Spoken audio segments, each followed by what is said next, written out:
Test. 1, 2, 3. Test.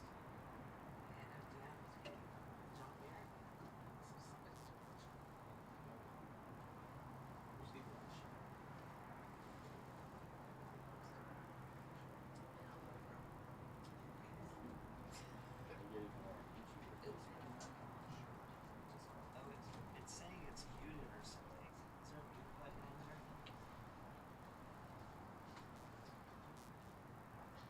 On the little mic, is there a mute button? On the little. This one. It's muted for some reason.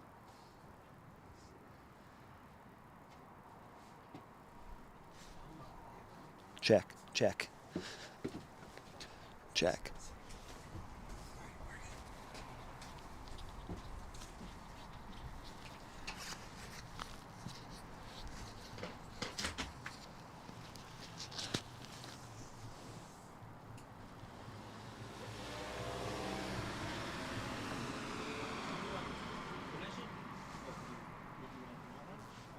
Sure, sombrero or yeah, you want one? Thanks. Are they ready for you? Or? Who's that? Oh, cool. We have one? Thanks. Stay healthy. Always. Thanks. Very nice. You too. Is there 129 people looking? Is there 129 people looking? Uh-oh.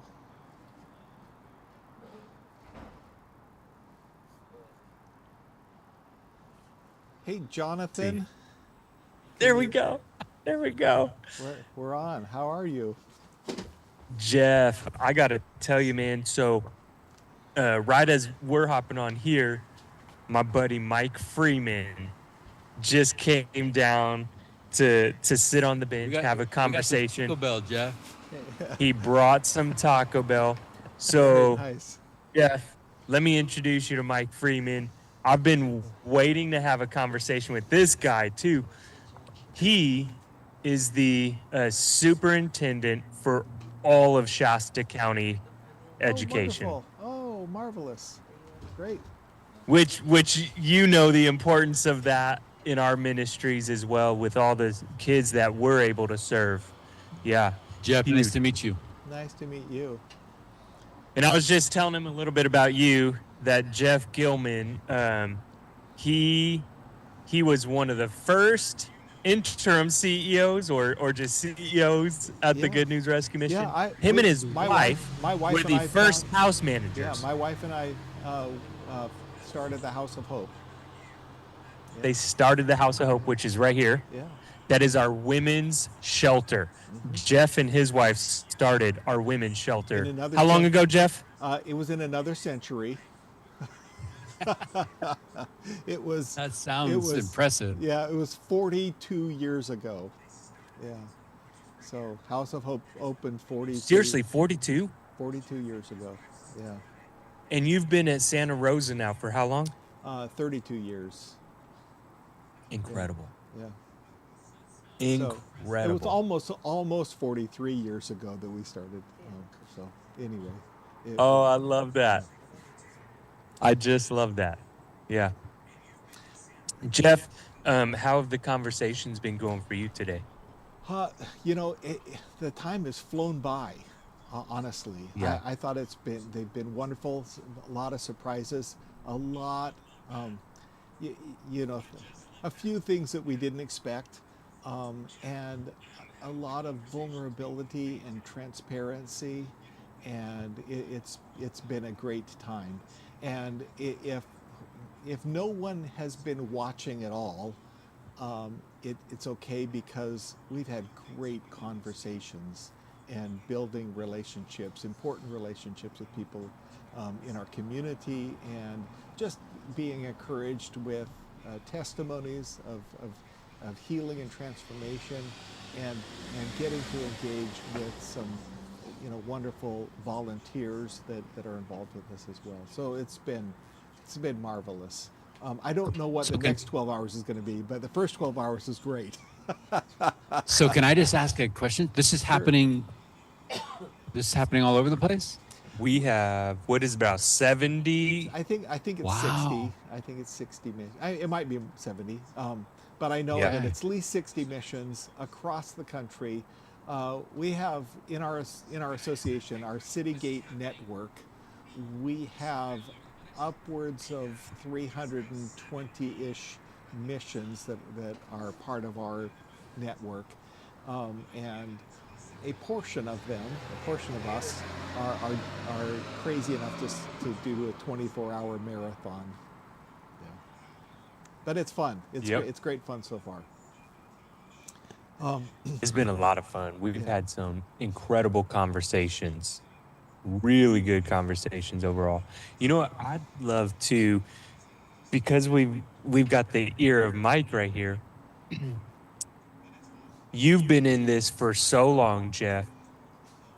Can you talk to us a little bit about the kids, school-aged kids that you might see come through the Redwood Gospel Mission there, and how you partner with the school districts? Uh, so we feel that our schools have been really, really good to us in recognizing, understanding the children that we serve, and really accommodating the kids that we serve. They've made it easy for our kids to be in the right school and make sure that the transportation is provided for, and make sure that they are not stigmatized by their homeless status. We have just found it to be a really positive experience. Now, having said that, I would say that the majority of the children that we serve, that we experience, tend to be at the at I, let's say 4th grade or younger. At some point, in our experience, one of two things has happened with moms of children. Either things have stabilized in their families enough that we don't see them. Again, it's not universal, but we don't see the majority of them with older children. Or, sadly, in some cases, when we do have the moms there who have older children, the older children are not with them because their lives aren't stable, and CPS got involved, and we're now in a sort of a reunification, and we don't see those children except perhaps on weekends, as the women are trying to regain custody, etc. But again, that's not universal, but it tends to be. We tend to see moms with much younger children that come stay with us. Well, I think it looks different, right? I mean, I think so many of our challenges with serving these students and identifying these students, luckily districts now have a housing questionnaire, and I think that helps. But as they get older, a lot of times it looks like I'm couch surfing, right? Yeah. Or it's harder for the school staff to clearly identify, hey, this student is homeless. Yeah. And is therefore entitled to the services that a homeless student would have in California. There's so many factors involved. Again, depending on the family, but we and the other challenge is, we have two different types of ministries that we have. We have a family campus where we're serving women and families over a long period of time, say a year plus, and it's really easy to accommodate children in that environment where they're stable and with us for more than a school year.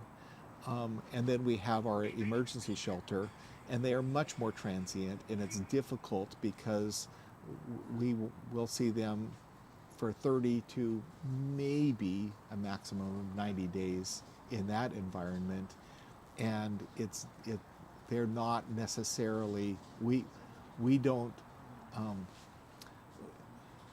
it's just, they're so transient, it makes it difficult. It makes it difficult for us, it makes it difficult for the schools to be able to meet the needs that they have, especially if they're going to be moving, you know, into another school district, because we have in our area we have a number of grade school districts as that that are not necessarily communicating well to each other. Um, so so it's because it's a little harder for us to accommodate kids who are in the emergency shelter element. And I don't know. Yeah, one of the things one of the learnings is that we've been able to dedicate a little bit more staff and resources from a county office to hold some of that hub, right? With all of our districts having liaisons, to have somebody at the county office to be able to provide some of that support, some of the training. When a situation does come to the district's attention, they have somebody to call, right? They can pick up the phone and they can call Maggie Joyce and they can say, hey, we might need some help. In some of our districts, of course, Shasta County's got 25 districts counting our county-owned programs, and across that spectrum, there's a different capacity to be of service, right? And so as a county office where we have the ability to step in, we can do that. I think we've seen some success in building the capacity of those liaisons as well. In the past, maybe it was just a designation and it wasn't like supported, right? And so now it's like, hey, this homeless liaison designation, and by extension, foster youth liaison, this is serious work, and it requires some dedication. It requires some training. Yeah, it's I admire you. I I admire you guys. I marvel at I really appreciate. I really appreciate what you said. You're very careful to not be universal, because the little glimpse that I've had into the nature of this ministry work and this service is like, there is no universal. There is no one cause. There is no one story. There is no one journey. And so hats off to you guys. I don't have a hat, but we see tendencies. We see, again, we see tendencies, but we can't be universal. Yeah. I think your answer is universal as far as from a ministry perspective and transformation and making those changes. But I think what brings people to you may be very. Our fundamentals is we believe that homelessness is essentially relational.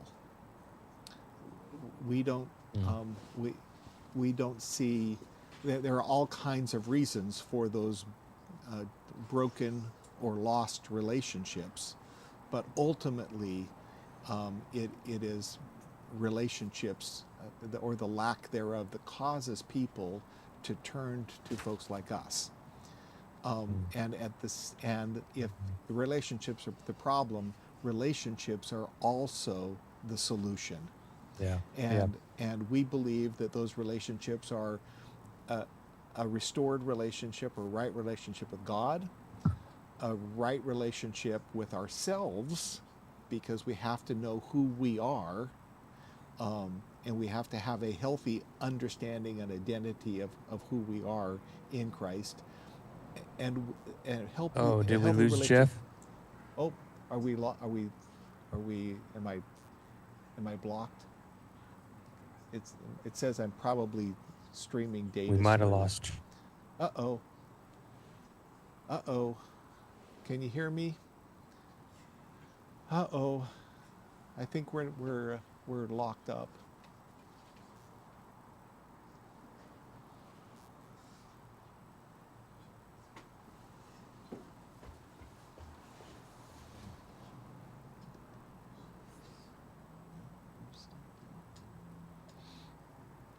Yep.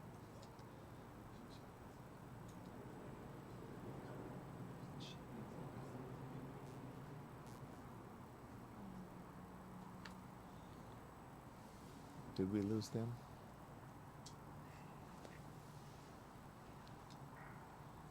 Can we reconnect to them?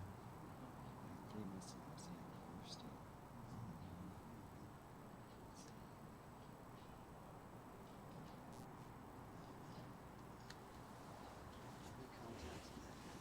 Okay. Oh dear. It says sign in. I'm not sign. Am I not signed in? Oh no, that's just to viruside thing.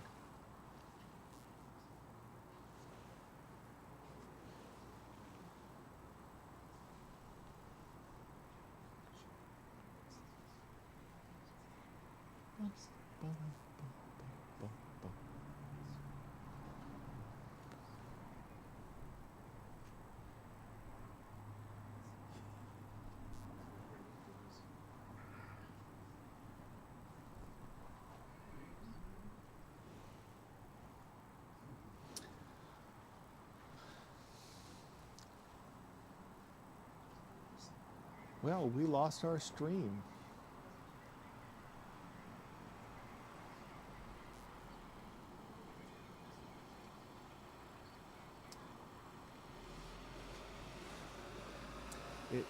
It appears that we lost our stream.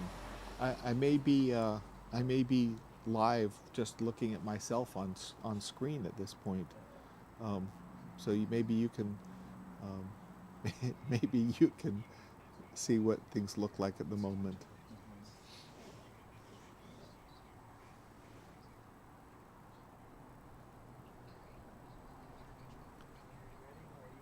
Oh, there we are.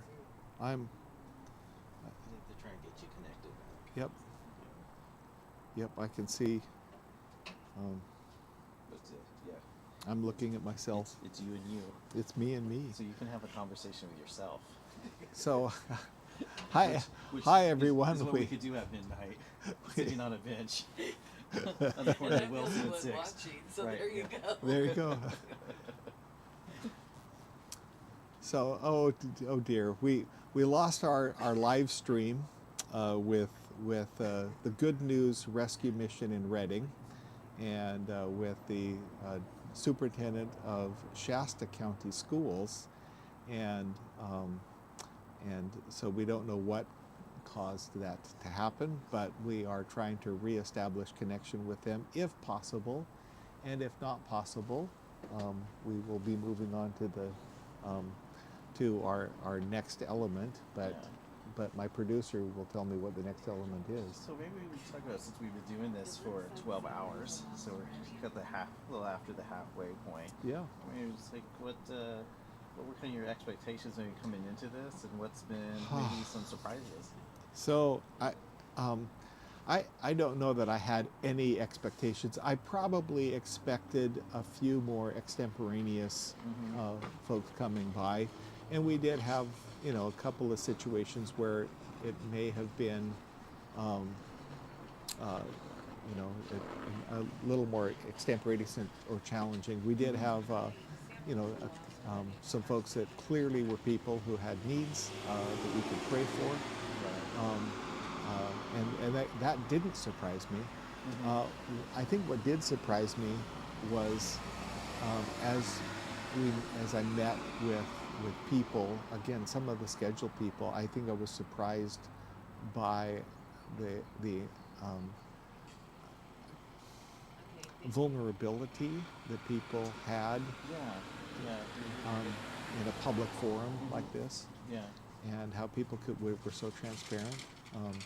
I really appreciated our interaction with the president of our Railroad Square Association.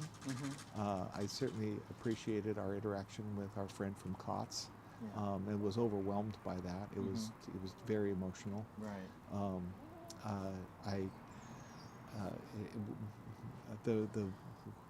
Talking to both people who had experienced freedom through the ministry of the mission, and hearing their testimonies was great, and then talking to our many volunteers was wonderful as well. So maybe I did expect that people would see the lights and they would want to come and sit down and talk. Right. But some of the folks that saw the lights and were attracted didn't necessarily want to sit down and talk. Yeah. yeah, there's a curiosity, but Yeah. kind of a hesitation too. Yeah. You know, and that's expected. This is we got to build trust and Yep. rapport. Yep. So it's but this has been a great experience, and again, we're halfway through.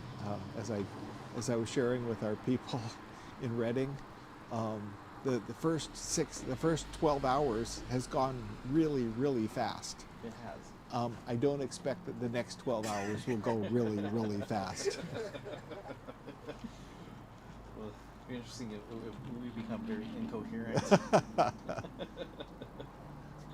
I don't. Maybe it's just me because I'm in this position, but it just seemed to fly by. No, it is.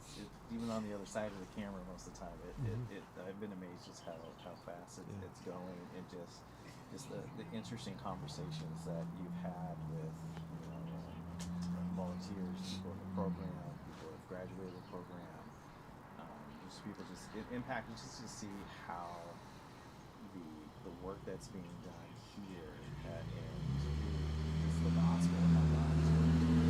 So lives for at different points. It's been amazing.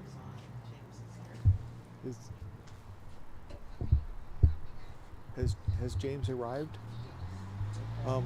So, I don't know how we're gonna do this. I think we're definitely live, but on our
Hello and welcome back.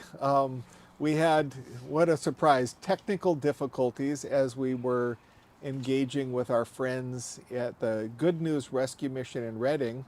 And I don't know if you were catching any of that, but that is the ministry where I started 43 years ago when I was, I don't know, 12 or 13 or something like that. But it was my wife and I were fresh out of Bible college, and we went to work for the Good News Rescue Mission in Redding, and then I became the director there, the executive director for 4 years before moving on to Richmond in the Bay Area, and then 32 years ago came to Santa Rosa, and so anyway, and I'm here with one of my dearest friends and a man whom I deeply love. His name is James King. And James, what on earth do you do at Redwood Gospel Mission? Hello, and I am the Director of Industrial Ministries at Rebel Gospel Mission. Okay. So that's code word. That's a word. That's a fancy way to say I oversee our thrift store operations and recycling operations for the mission. Yeah, and it is a major part of our ministry, both from a standpoint of training and employment and community engagement. Absolutely. Give us let's just start with you. I'm going to put you on the spot because I'm putting everybody on the spot. It's fine. How on earth did you get to Redwood Gospel Mission? Tell us your story a little bit. So I got to the Redwood Gospel Mission in 2013. April 26th was the actual day that I walked into the mission. But prior to that, I struggled with addiction most of my life from an early age. And not to get too much into the weeds with all that stuff, but a majority of my childhood, starting probably about 9 years old up until I was in my 30s, I struggled a lot with addiction, and then just array of life struggles, gangs. I couldn't get it right. I was just caught. Now I know I was just caught in so much sin. I didn't know any other way. I was never guided. I never met the Lord. But anyway, I did in and out of institutions and incarceration, and I ended up being homeless and went to the Arenda Center here in Santa Rosa. I think it's currently a detox center again, right? Yeah. So I know it shut down for a while, but anyway, I went there in 2013 and detoxed there, and then they told me about the Rebel Gospel Mission, because literally I had nowhere to go when I was in there for 5 days. Typically they keep you there for 3 days. They extended it a little bit for me. I think the lady felt bad for me. And then she told me about the Rebel Gospel Mission, asked me if I was open to a religious program. I had been raised a Buddhist my whole life, and so I knew nothing of Christ. But I didn't want to go back on the streets, so I said yes. And I came in here to this building here with a garbage bag with a few items of clothes in there, and I actually met Jesus in this chapel right here on the day that I came in. Wow. And my life has been changed since then. So when you came in, you actually came in the chapel, but not at the chapel service, right? You came into to what was going on with, I think it must have been a Friday. It was a Friday. It was a Faith and Praise Day. And what happens at Faith and Praise? So Faith and Praise is just an amazing time. I recommend anyone ever have the opportunity to check it out, to come, because it's just a huge blessing to see. But at that time, so when I had come. So Phase and Praise is a day where the men in our program that are phasing into different, phases in the program go, and there's a time of worship, and then it's basically almost like a graduation where you see each person go into different phases, and they give a little bit of testimony, recite scriptures, and kind of just talk about their process. And it's just it's like I said, it's amazing to witness. But one of the things about it was, especially someone who had never experienced anything like that, it was a little overwhelming for me. I had, literally just came off pretty much off the streets, and having no prior experience with Christ, it seemed a little cultish to me. But it was just because of the fact that I hadn't experienced that. But that was my worldly view. When I was in it, I was able to feel the Holy Spirit, and that's really what drew me to want to transform. So one of the probably profound moments for me in that service was, there during Phase and Praise, there's worship music going on, and everyone, they dim the lights and everyone's praising the Lord, and we were listening to and singing Amazing Grace, a song that, even though I wasn't a believer or hadn't experienced Christ, I had heard that song before. I think everyone's heard it, but I never really ever listened to it or connected with it. Now that moment, that brokenness in my life, where I had all the relationships in my life were severed and damaged, and I was here in a homeless shelter on 101 6th Street with knowing nobody. That moment, while I was singing Amazing Grace, and I saw the lyrics on there, and one of them that stood out was that the Lord saved a wretch like me. I remember connecting with those lyrics so deeply in a way that I just started to break down, and I closed my eyes, and I had a conversation with the Lord for the first time in my life, and I had made a commitment. I said, Jesus, if you're real, if you can change me. I was 34 at that point and had been in and out and just could never get my life together. I said, I will dedicate my life to you. And that was a beginning. And that was just the beginning, Yeah.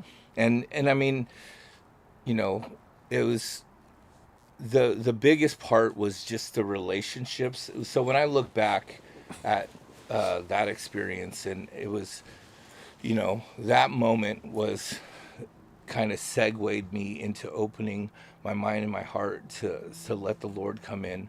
And then the Lord just sent people into my life, and still does it today through, all these different situations and trials that I've gone through and still go through, but godly people that come in and minister to me.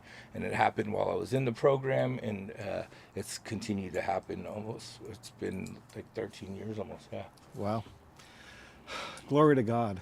Glory to God. So you graduated from the program, and you actually went to work for another organization. Yes. And you were there for how long were you there? So I worked I graduated in 2014, and while I was in job phase in this program, I started to work for another nonprofit running their thrift stores or their thrift store.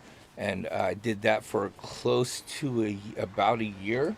And then I came over to Redwood Gospel Mission and started working here at the Rebel Gospel Mission in 2014, I think in like May or June. And you started with us as a store manager. Mm-hmm. And at some point became the director of industrial ministries. Yes. And how many stores do we have? We currently have 2 stores, and we are praying about another. Hello. And praying about a third one. Yes. We'll see what happens over the next few months. Absolutely. So tell me about the stores. So this, I mean, you had touched on it earlier. So the beauty with our thrift stores, or just that ministry in general, is just there's just so much opportunity. I think opportunity that a lot of people don't even realize for ministry. Everything from the certification, the job training aspects that we use for the men and women, the students in our program, to also just ministering to people that are just coming in that don't even know they're going to meet Jesus, right? We're able to Right. do it in the store through many different facets, like our family assistance program. We do all of our major, event signups in our thrift stores, and it's just a great platform for us to just bring people in, and then while they're there, minister to them, pray for them, and they are able to witness people's and see their testimonies in action. So Speaking of that, probably just this coming up, we're going to be starting registrations for our great Thanksgiving yes, banquet, yes, and that happens at our thrift stores. yes, And it's an amazing thing as people get to who come to the thrift stores get to see the registration that's happening, and they can be attracted to the registration, and vice versa. People coming for registration get to see the thrift stores for the first time. And this year, because we're for the first time, we're going to be doing registration in Roanoke Park as yes, well, right? absolutely. So And it's exciting. It's an exciting time, in this ministry, and in those ministries as well, just to see the growth and the impact it's having in the different communities. So you inherited the Pioneer store. We had already established it before you came, but you were able to make some changes in that store to make it a more effective ministry for folks. Yes. And but with the super thrift in Roanoke Park, you designed that from ground up, right? I mean, you were the one. I mean, I wouldn't. I mean, you Yes, helped me. yes, you did it. Jeff advised me, but yes, I was able to design it, and then seek counsel on decisions before we implemented things. But yes, absolutely. And I'm so super excited about what the potential is for that store, both not just as a store, because I think that's really valuable and important, but really as a community ministry. Absolutely. And I think there's such a great need in Roanoke Park, and I'm excited about what's happening there. Yeah, and you're absolutely correct. It's been a huge need.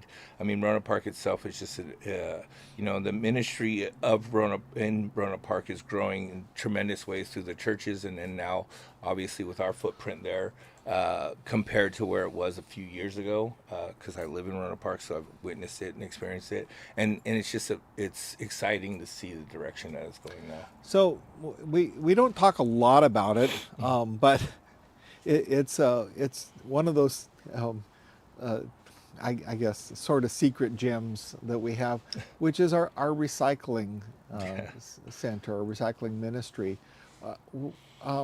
What do we recycle?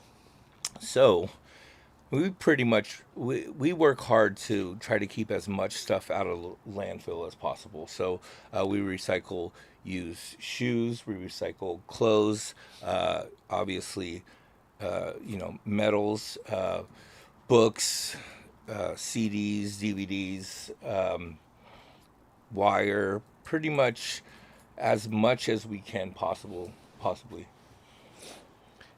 Belts, shoes, purses. Yes, absolutely. Just belt, shoes, yeah, purses. Belt, shoes, just purses. truckloads of stuff. Anything that's yeah. It is an amazing thing that what is recyclable. It's also amazing what isn't recyclable. Absolutely. As much as we would like to recycle everything, what amazes me is things like furniture. You can't recycle No. as much as we want to try to recycle furniture. There's just this giant obstacle to Absolutely. do it. So if anybody's out there who's up way late at night and says, "Wait a minute, I know how to recycle furniture," let us know. Yeah, please do. Because It we've is- been trying to figure it out for It's a decades. struggle. Yeah.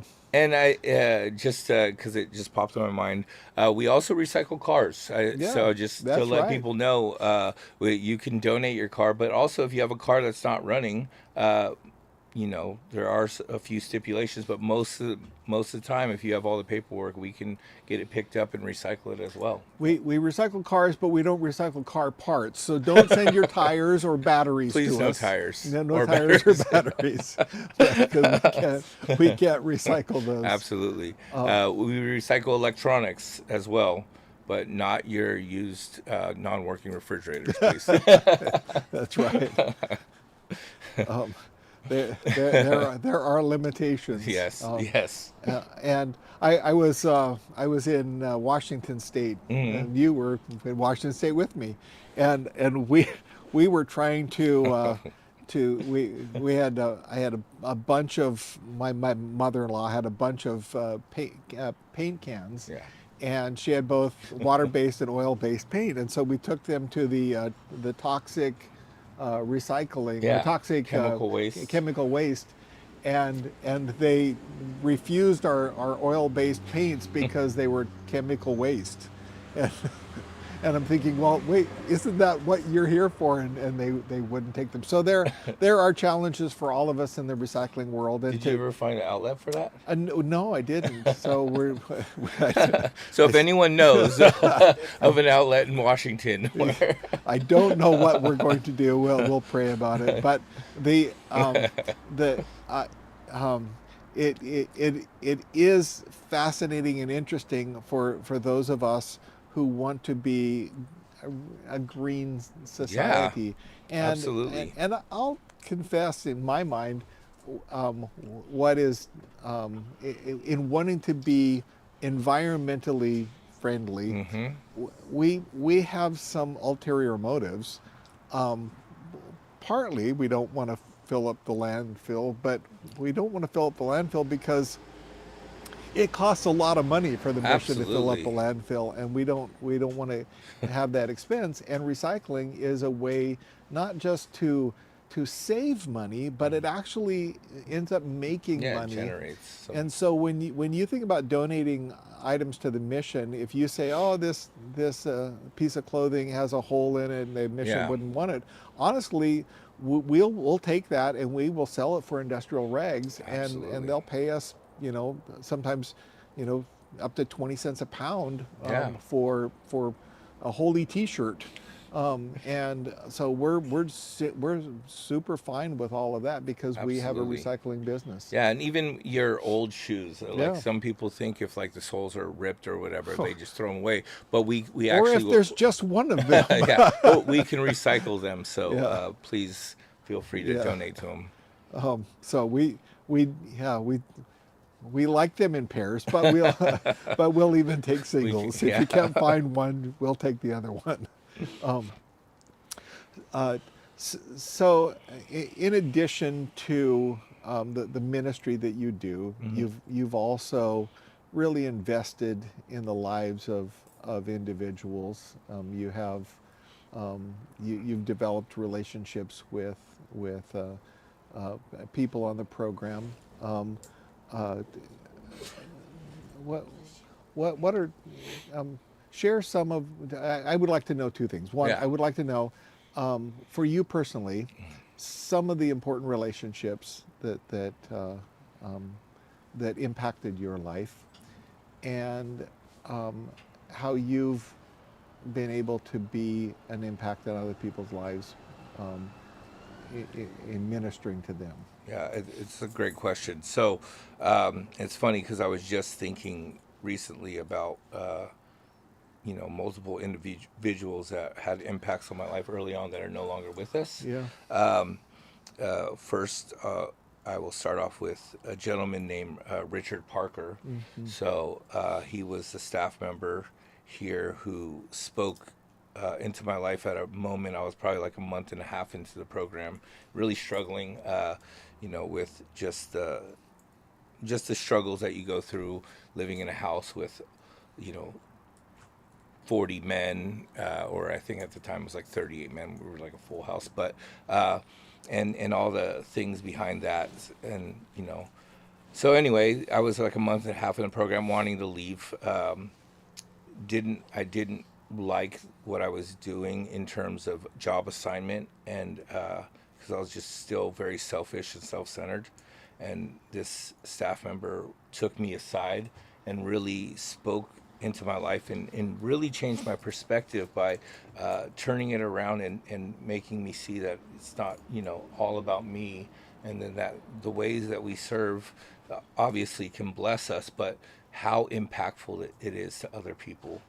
He was able to articulate it in a way and really like meet me where I was at in that moment, and it completely changed the trajectory I was in at that moment in my mindset and kind of the decisions I was ready to make. And I stuck around and did the job that I didn't want to do, and I learned to look at it in a different view, and then I actually started to love it and completely embraced it and ran with it and stuck with it for still to this day. It was working in the kitchen, so and it was cooking, but and because of it, this guy's a gourmet cook.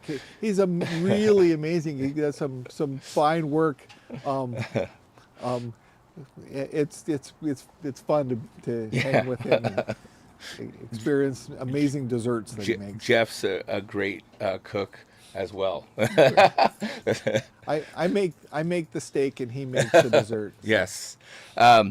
Anyway, so that was a huge. That was someone who had a significant impact on my life, and not only in that moment, but from that point on, him and I developed a relationship where it was, he would just guide me while I was in the program, like he did many men. But it made me feel important, and it made me feel seen, and coming from a background where I had most of the father figures or the men that I had in my life,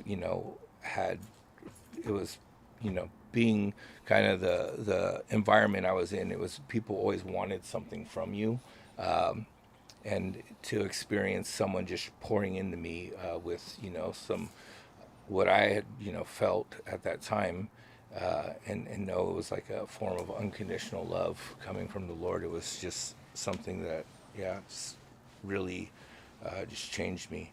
And then through that there was a whole bunch of different people, but one of them, another significant person, was a gentleman he was my coach, and his name was Steve Scott. And he was a coach for me in the program, and he also just spoke into my life, and he went through the program himself, and so he was able to relate and explain things to me in a way I was able to connect with. And there was a profound moment in our relationship that up until the last time I had spoke with him, I always made sure to just let him know how much it impacted me, and I still will use it when I'm talking to other men who are just coming in, and I'm able to remember where I was at those times. But there was in our program here, when you do something that you're not supposed to, like one of the rules is you can't listen to secular music. And I was in the program, and I had a bunch of CDs that were secular, and I was sneaking them and listening to them on my bunk. And I had gotten caught by a staff member, and he took those away from me. And then he wanted me to do, drawing a blank right now. Oh, self-evaluation. Self-evaluation. Sorry, it's early. I'm on a few hours of sleep right now. But So he Us wanted. too. I don't know. I was going to ask you how that's going. How you guys are able to manage this. Anyway, so he asked me to do a self eval, and a self evaluation is an opportunity for you to really, through a series of questions, look and see how your behavior is impacting your life and the life of others, and if it glorifies God or draws you away from God. That's kind of like a synopsis of it. That's it. But so I had to do this, and I was so annoyed with it, to be honest. I didn't understand it, and I thought it was just silly, and I remember I was venting with him, and expecting him to join in on my negative banter about how it was ridiculous, because I think I was listening to, like, it doesn't matter what I was ABBA. listening to. Something that I thought it just wasn't a big deal. Might have been like Johnny Cash or something, or Creedence Clearwater. I don't know. Yeah. But anyway, pretty much the same.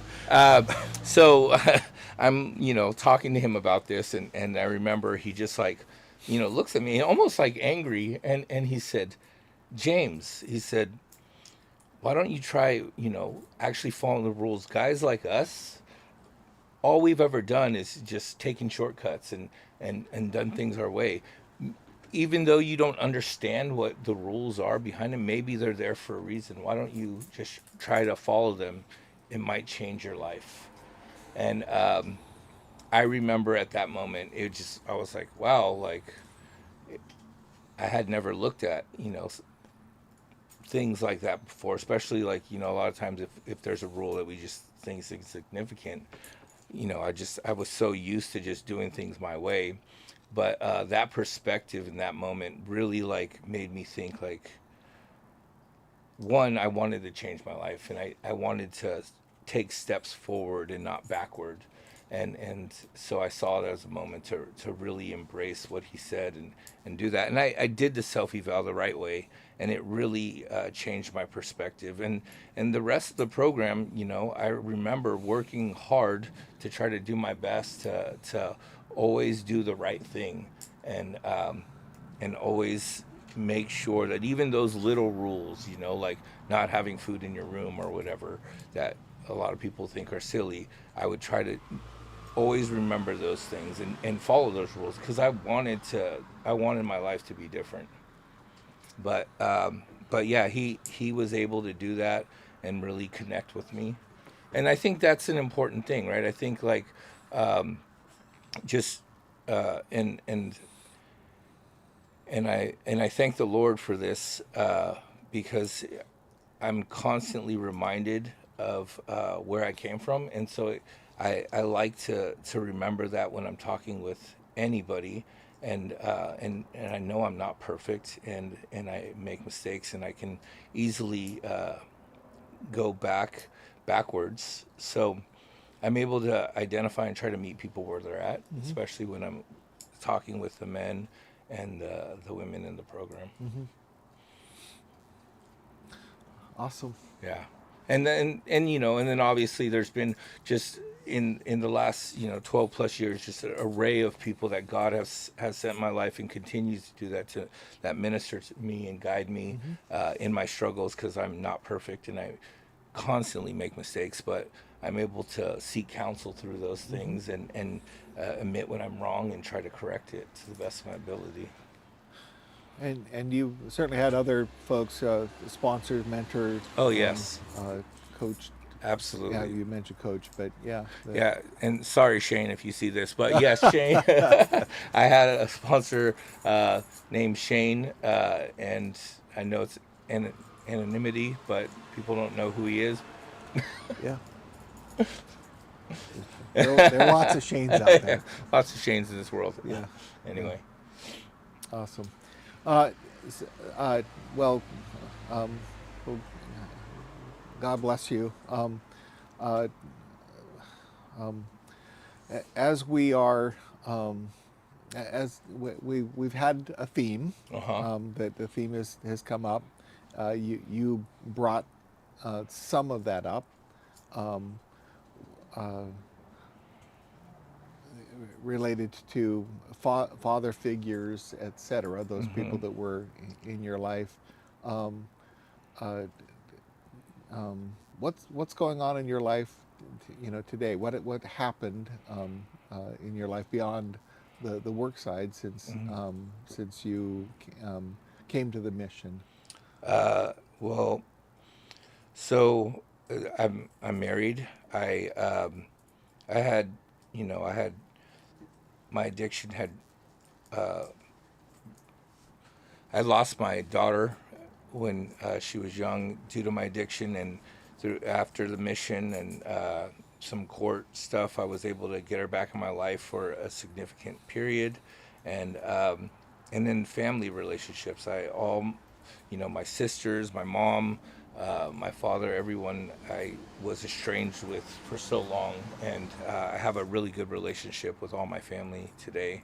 Uh, my wife, who is someone who was, in all honesty, she was a victim of some of my crimes when in my old life, and I was able to reconnect with her years later after going through the mission and having no connection. God brought her back in my life. I was able to make an amends, and then we, courted for a while and married. And it's just been a huge blessing. She's just this huge pillar in my life, and just a great woman of God that continues to help me. And we're going to have her on the show. I'm going to be pretty loopy by the time that Yeah, I she's bet. with us, but we look forward to talking with her as well. We had another kind of sort of extended family member of yours Yeah. earlier. We had Kevin Briggs on, and really powerful conversation. Absolutely. As he was helping people. Um, with suicide prevention, and an amazing story of being able to walk with people, but also poignant and tragic that that he had to deal with the loss of life for so many people Absolutely. as well. But that was a powerful thing, and certainly we live with a society that's very, very, very vulnerable because of so much trauma in people's lives.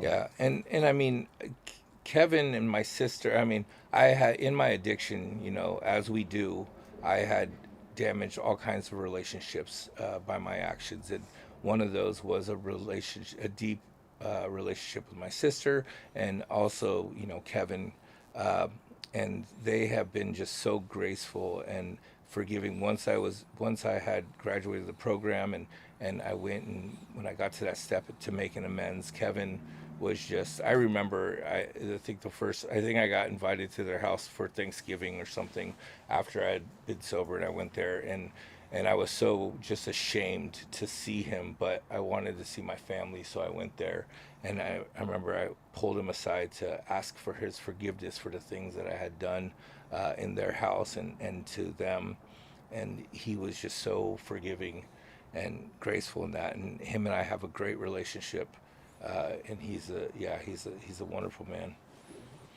And well, we won't go too deep in the weeds, but also your physical health has been something that has become something important to you. Yeah. And not only important to you, but you've also helped others with some physical training and et cetera. Talk a little bit about that. So, as you all know, I'm an addict. I struggle with compulsive behavior. So anyway, one of the tools that I've learned to use outside of just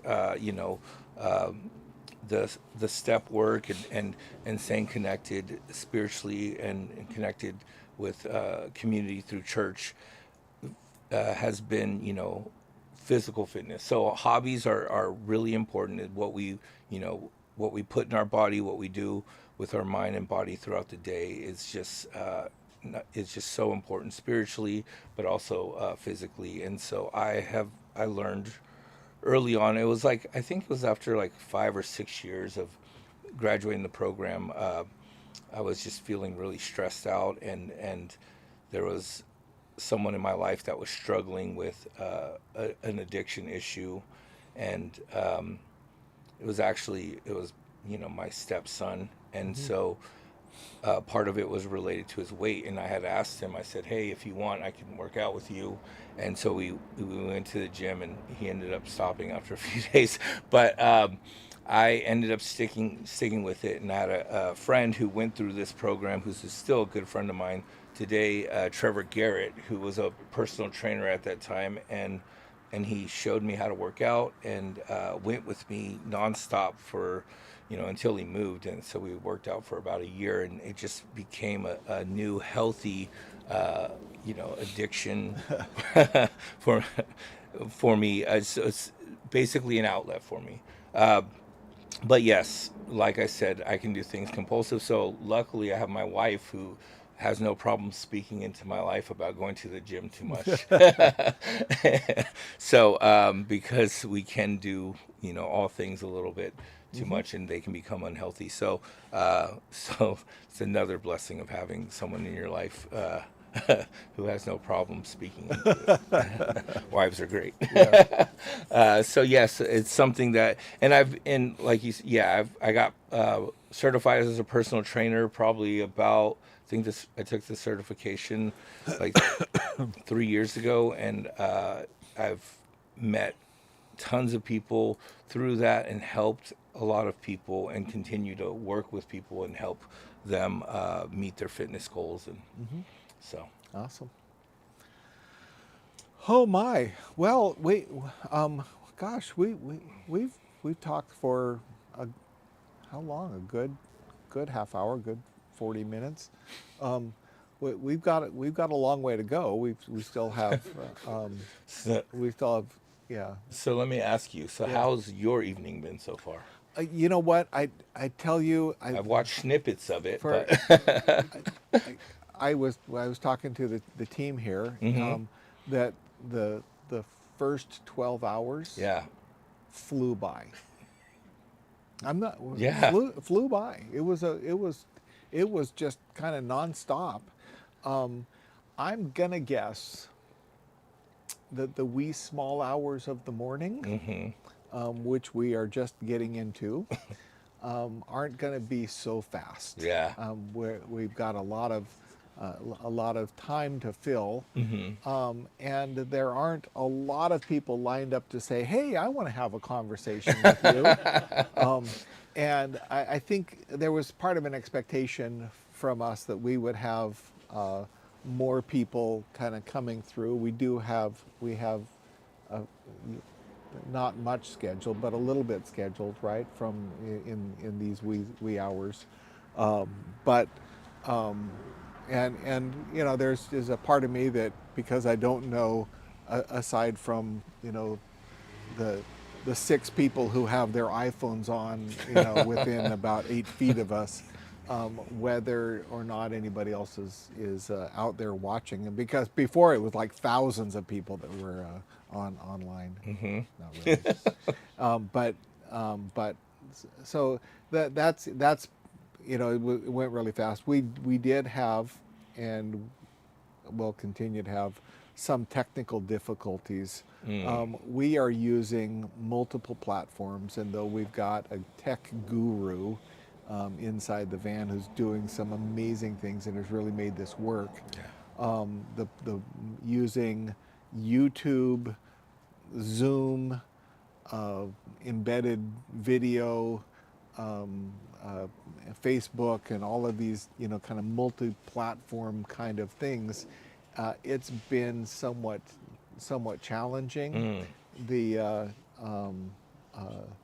Zoom part has been probably the most difficult, and although we've had a Zoom call that's worked okay, we had 2 that did not work okay, and so we had to vamp a little bit. And we had a couple of extemporaneous conversations that were okay, but one brother who needed prayer, and so I prayed with him, and then we had a couple of people that may have wanted to come on, Yeah. but one was under the influence, and I was certainly praying. How could I minister to him? And George ministered to him as best he could, and gave him a hug or two or three. And but he, somebody who really needs, hope and needs help. Um, but it's a reminder that we're people start where they start. Absolutely. And we every we want to love people where they are. So we didn't have a lot of extemporaneous ones though, but we had some amazing folks. We had one woman who was just incredibly vulnerable, who shared about the loss of her son. Oh wow. And how that impacts and informs her work with an organization in our community, and but how it affected her faith as well. And so I trust that we had some opportunity to minister to her and encourage her. So Great. anyway, it's been a it's been a good evening, and but we got a long way to go. Yeah. So I don't know what do we have coming up. You have a conversation with Jonathan Oh. Redding. And Not Jonathan. I'm Brian looking Crane. I'm looking at the wrong Brian line. We have Yeah, a- Brian. Brian Crane at You already talked to 120. John. 120. So that's 10 minutes away. 10 minutes, yeah. So We could take a break because Okay. we're the only ones watching. okay. So Heidi is watching. Heidi- Say hi to Heidi. hi Heidi. Hello. Hi Heidi. Heidi Hein. So okay. She probably fell asleep. She's asleep with it on. She's I have been known to do 3 that. o'clock on, you've got some stuff. So Okay. it's just I- a little low. I have been known to do that, have something on that And I just fall asleep, to. yeah. Yeah. I have to. Yeah. So this is unusual for you. I mean, it's not unusual for you to wake up in the middle of the night. It's unusual for you to get up in the middle of the night and come this far, because you typically go to bed early. Yeah, I mean, and get up early. Yeah, I typically go to bed I'm in bed usually by 9:30, and then I get up around like 4:30. But I I went to bed at like right after your conversation with Kevin, and then so probably fell asleep close to 9, and then got up at 11:30. Okay. So a few hours of sleep. Yeah. So yeah, it is a little different. Yeah. So, okay. Well, do we want to take a break? Okay. We'll take a break, and we'll put it back onto our we'll be back soon mode, and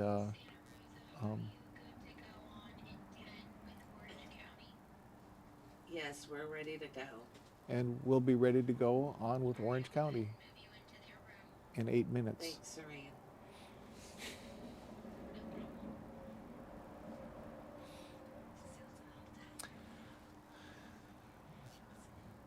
Is our there we go.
Where are we Oh, here at? he comes. Here Hi he comes. there. Mr. Gilman. Hi, Brian. How are you? I am well. How are you? I am blessed by the best. Yes, indeed. I don't know that I have a very good bandwidth or connection because you're kind of Yeah. So we'll see how we do.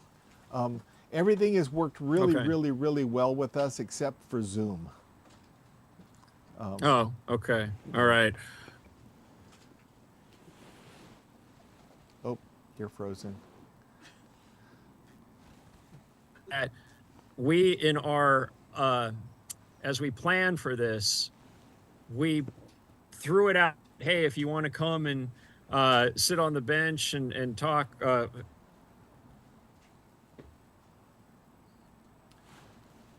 Uh-oh. To someone every 20 minutes or so, which is great. But because of that, I've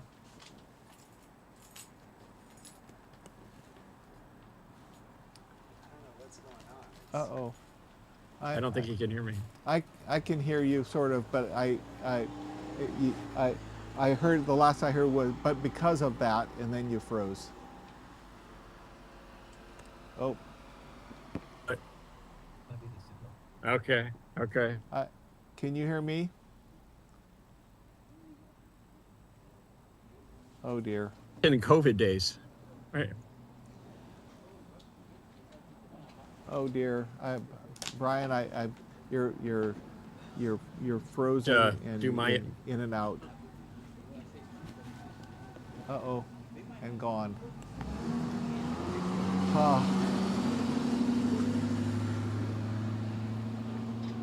Oh, are we back again?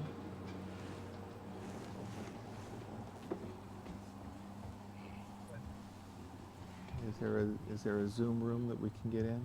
Oh, there you are. There we go. Okay. Oh, Hey. hey, now you're much clearer and not frozen. Yeah, that's much better. Wow. Yeah, what'd you do? I have no idea. I don't know, but it's much better. Hey. Okay. What you been up to today, Jeff? It says my internet is unstable. My first are you? Uh-oh. Are we frozen again? Can you hear me? Oh dear. So my oh,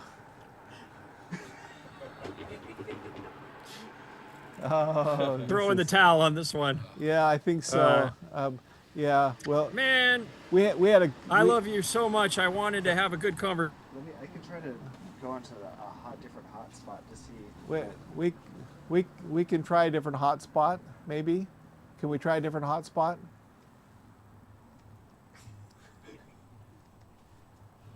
I'm plugged in. Yeah, I'm not stable. It's my end. It's my end. Jeff, we're gonna give it we're gonna call it. Okay.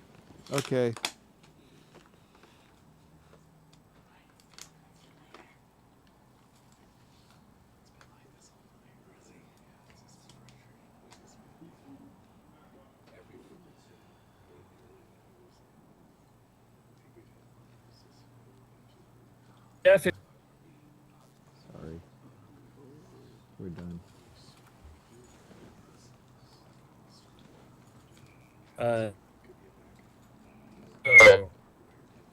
in the past year, I'm not sure. Someone in Tustin. In the past year or so, I've walked past panhandlers at the post office on First Street and CVS at the Village at Tustin Legacy. No, we're still frozen. Panhandlers are either homeless or recommended the mission. Question. Is this an appropriate, both times I recommended the rescue mission, is this an appropriate thing to do? Well, yes, absolutely. And in fact, what I encourage people to do, a lot of times people ask me, am I here? Yes. A lot of times people ask me, should I give money to panhandlers? And Oh, here comes Jeff. I think we're trying this one more time. Oh, yeah. Go ahead and finish the question because I've been listening. Should I give money to panhandlers? Yes, and I said Jeff Gilman told me to tell everybody no. I'm just kidding. I'm just kidding. I straight up said no, but I have a better plan. And we gave them, we help them. We have real change certificates that we offer people. So give them real change There you instead of go. spare change. Real change certificates. Yeah. We're gonna write that one down. And you can, real change certificates. You can steal it from our website. Okay. You can appropriate it for your own ministry and have it on your website and offer it to people. We're all about appropriating. That is fantastic. We do something similar. We give people. It's not as clever, but they're little need help cards that they're the size of a business card, and it just says need help, and then it has our phone number, the rescue mission address, and I tell people that if you're going to give somebody money, it's probably a better idea, obviously, to have a conversation with them, because otherwise you're not really doing anything if you just throw money at people. But if you have one of our need help cards and you have a conversation with someone, then that's the best thing to do if you feel safe to do that. And also, if you're going to go that far, you might as well buy them a cup of coffee or something to eat. So that's my spiel on that in answer to this question. So the answer to this question was, both times I recommended the rescue mission is an appropriate thing to do. Absolutely. Please continue to do that. And if you would like to come by and get some need help cards, we would be happy to supply those to you. So thank you, Jeff. And I would also say that as much as I say to people, don't do that, I also do that. I've given people money, but with a conversation and with, when it seems appropriate. That I've even there have been times when I've given people money and I felt okay to have done so. Yeah, exactly. So I guess I just sat down. I had a guest sitting here, and then we moved on to you. So I'm chatting with Jeff Gilman, who is the executive director of the Redwood Gospel Mission. And where is the Redwood Gospel Mission? In the Redwoods, where it belongs. No, we are in Santa Rosa, Santa gateway Rosa. to the Redwood Empire. How's that? Yes. It's better than calling it the Wine Country Gospel Mission. So Redwood Gospel Mission, that's a little more appropriate. Not such a good look. So we are north of San Francisco, about an hour, and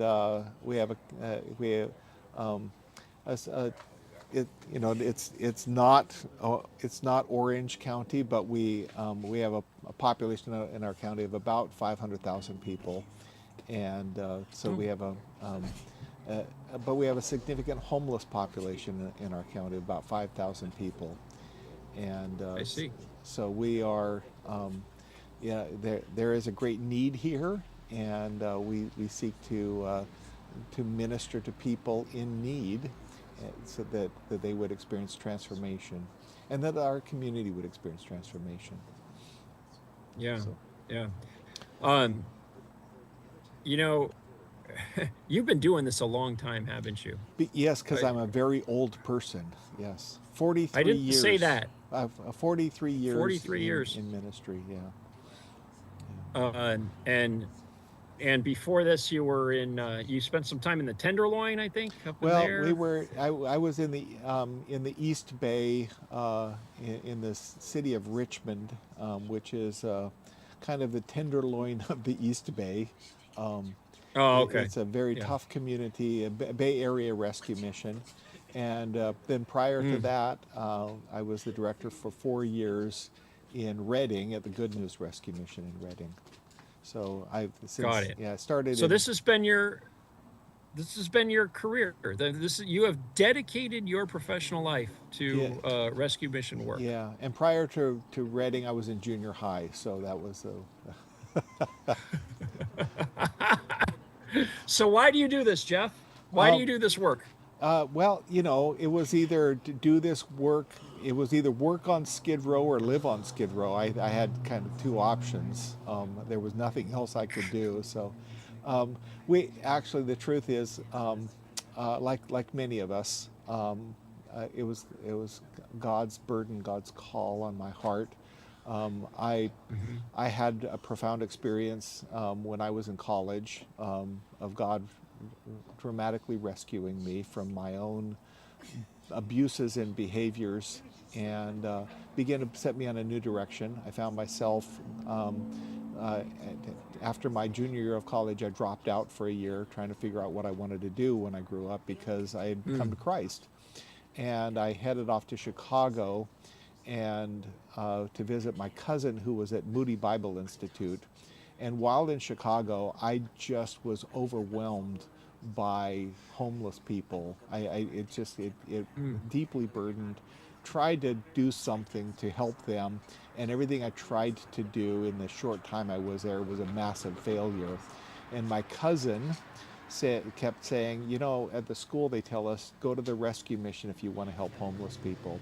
And so I ended up going to Bible college, not in Chicago, but in Portland, Oregon, at Multnomah School of the Bible, and ended up volunteering at the Portland Rescue Mission. And then my wife and I ended up serving at the Reading Mission after Bible college, and then at Reading, then Richmond, and then Santa Rosa for the last 32 years. So that's my story. You've been at Santa Rosa for 32 years. 32 Wow. years. Yeah. Okay. Yeah. Yeah. So, wow. But we've gotten to see a lot of wonderful stories of transformation and healing. So I can only imagine. And I think today, talking to so many people, both people who work in ministry and people that have been affected by ministries, it's been revealing to me. It's just kind of to take it all in and to hear all these stories in one sitting like this. It's been a little overwhelming to see how God has moved in so many different ways in people's lives, and then some of the connections that bring things back together. It's been special. That was something I wasn't anticipating out of this today. Well, what about you? This is your first time doing this, right? it's the first time doing this. Yeah. So two things that stand out. One is a theme. Because we began to see it. It's something I deeply believe in, but it was revealed over and over again how important relationships are in people's recovery, transformation, experience with Christ. Not simply, a right relationship with God, but how God brings people into our lives that help that process of transformation, and how the lack of relationships caused homelessness for so many people due to a variety of different factors, but how new relationships or renewed relationships brought healing and transformation to people. So that was a big thing. The second thing is how vulnerable people were in this format. They don't, most people don't know how many people are watching. Like now, there's, the 12 people watching us right now because we're on at, 1:30 in the morning.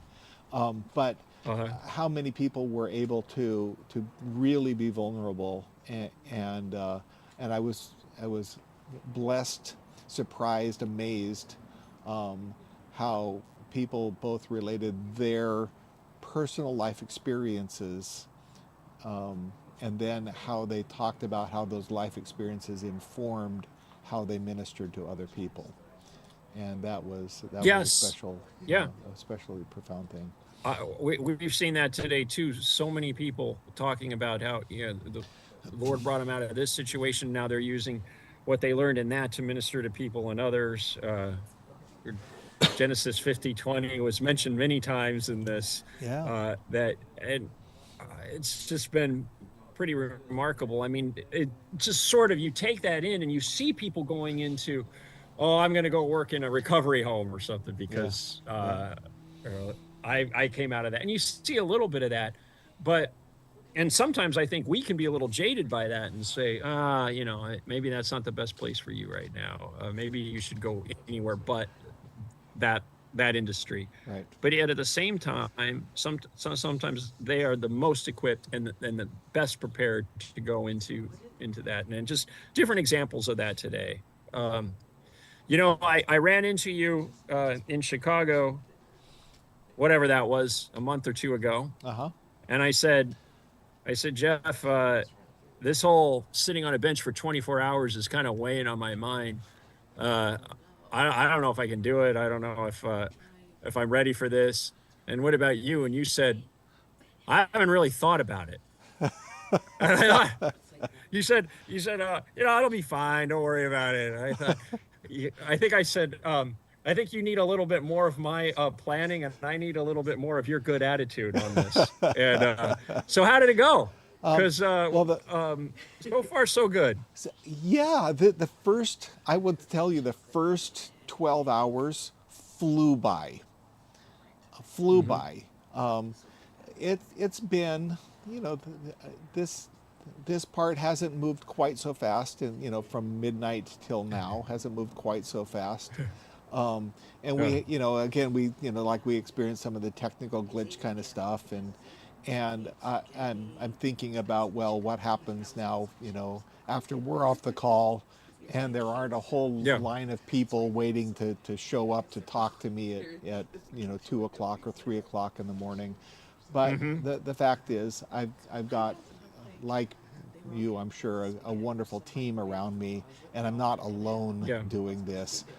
And my executive secretary and our major gifts guy, they worked together to do a lot of the planning for this. And all I had to do is show up. I didn't have to really Look work at that. at doing anything. Yeah. And so that made it easy for me. Although I was, when we first started, I didn't have the schedule, and I didn't even have a screen that I could look at to see what was going on. So I was a little bit, I was flying blind a little bit, and so I didn't even know what, you know, how long I was supposed to go. I didn't have a clock in front of me. It was all goofy, but it's all better. You know, it got better quickly.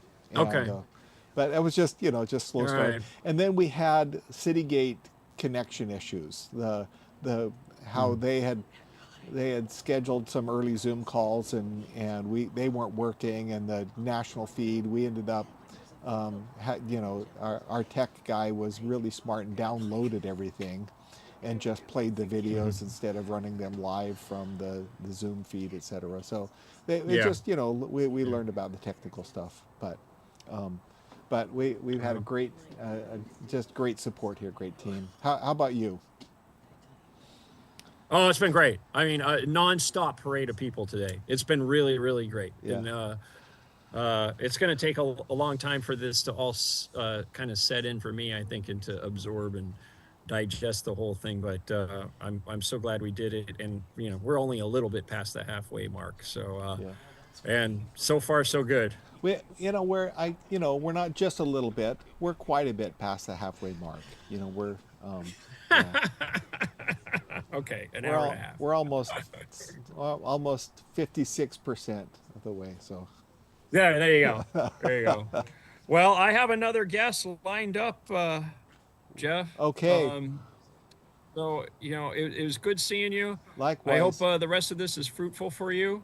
And God bless you and Redwood and all that you do up there. I know you're opening up a whole new big building up there. And next time we'll talk all about that. Okay. Please come visit. Okay. Okay. Okay. Yeah. Okay. All right. Good Blessings. talking to you, Jeff. Okay. All right. Bye-bye. Bye.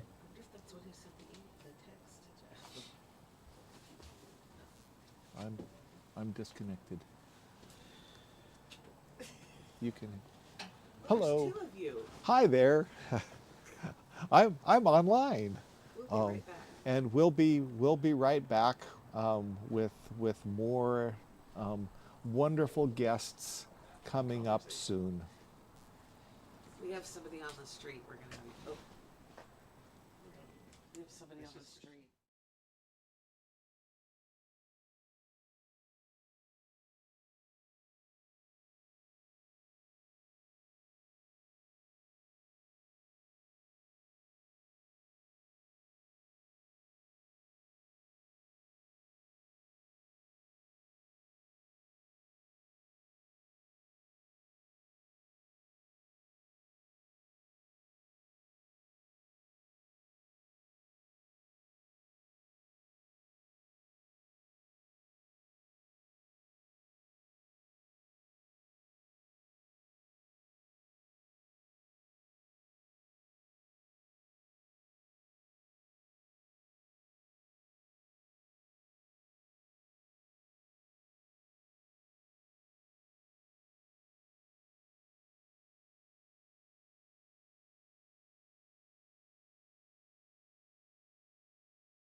Hello.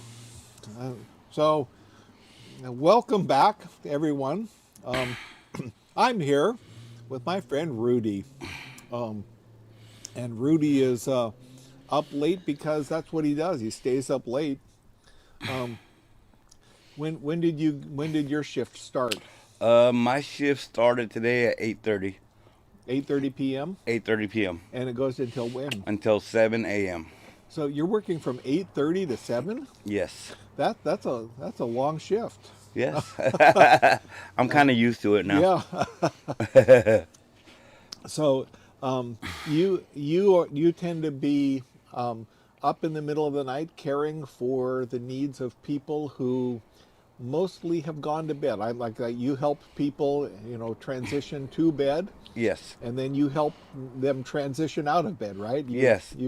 You are the wake up person Yes. as well. 5:45 in the morning. And then in the midst of all of that, you are doing like security checks round the clock. Laundry. And you help with laundry, and you do a lot of things to keep yourself busy Yes. for the night. Yes. Okay. Well, so tell me a little bit about your story, Rudy. How did you get to Redwood Gospel Mission? Well, I was born here in Santa Rosa, and I always seen that sign, Jesus Saves, as a child, but I never knew what this place had to offer. And 2023, November 5th, I found myself living in the chapel, and it was like October 20th, and then around November 5th, it was getting kind of depressing for me. I didn't know what to do. I had a car. I was good on my payment and insurance, but I didn't know what to do with my life. And I ended up picking up the bottle, and I got my third drunk driving within 10 years. And it was an ugly feeling because I woke up in jail, and I didn't know if I hurt anybody or hurt my friend in the car. I didn't know what happened. And they let me out the next day. I came straight back here to the gospel. Charles was working at the time, and he wasn't letting me in right away. So he ended up asking me for my jail papers. I showed him, and I was back in the chapel. On November 9th, 2023, I joined the program, gave my life to the Lord, jumped in with both feet, paid attention, and graduated in September of last year. Wow, wonderful. Yes. Okay. So now I'm working here, you know. Life isn't perfect, but I give thanks every day, you know. I'm grateful. And I'm grateful for my boss, Christian Crossland, you know. Yes. And yes, I live life one day at a time. Okay. So, so what were some of the positive influences for you while you were on the New Life program? I mean, it was everybody on staff, even you, big guy. Like the first thing that stuck in my mind when I first started coming around you was every time I asked you how you were doing, you would say blessed by the best. So that stuck in my head, you know. And Christian, Ernie, Jody, everybody in the program, even the teachers, you know, they had a big influence on my life, you know. And I'm feeling really good in my life today. And you're part of a church? Part of a church. My church that I picked when I was in the program was Lighthouse. Uh-huh. And now I kind of go to Lighthouse and the Promise Center. Okay. I like the Promise Center. Okay. Yes. I've been working a lot lately. Like basically the only thing I've been able to keep up with is my Bible studies group Uh-huh. and Tuesday night CR. Okay. Yes. So you're committed to your CR? Yes. And for the people that are watching, the CR stands for Celebrate recovery. Yeah. Celebrate recovery. So, At first, I thought it was Christian recovery. okay. So, well, it is Christian recovery, but it's a celebrate recovery, Correct. and you, and that's a big part of your continued Yes, sobriety. yes. To stay connected, you know. Uh-huh. Yes. And do you have a sponsor through CR? No, I don't got a sponsor through CR. I had a sponsor through AA. Through AA? Yes. I'd like to tell you about my mentor at first. Okay, sure. He was a really awesome guy. Like once I went to the Lighthouse, I felt real comfortable there because the pastor had came up to me the first day I walked into church and shook my hand and said, "It's been a long time. Where have you been?" So I felt like that's something that Jesus would say, or your family, you know. So I felt very comfortable. So I stayed there, and I noticed this guy. He only had one leg on crutches, but something was drawing me towards him. His name was Steve Cavalli. Oh, yeah. Yeah, he used to work here too, Yeah. or something. And Well, I was a volunteer anyway. yeah, volunteer, yes. Uh-huh. And then he would go to the Lighthouse in Sonoma and Guerneville. So I didn't see him. Like I seen him the first week, but I didn't see him for a couple weeks. And then on the third week, I seen him again, and I asked him to be my mentor. And you know, I never thought because he had one leg, like something was wrong, like he had cancer or something. But he did. But he lasted with me for 8 months into my sobriety. So that was really good, and I still attend Bible studies at his house. Okay. And my coach, Gary Kramer, I'm still connected with him, and we have lunch and dinner every once in a while. Wonderful. Yes. So relationships become really important then in your new life. Huh? Sure. Like throughout my addictive behavior, my lifestyle, I really never cared about much, you know. But now, ever since I came here, and I went to this thing, I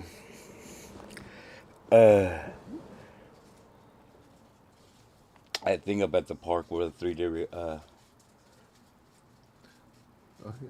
A 3-day thing? Yeah. The Casillo? Cursillo. Yeah. That had a very big part.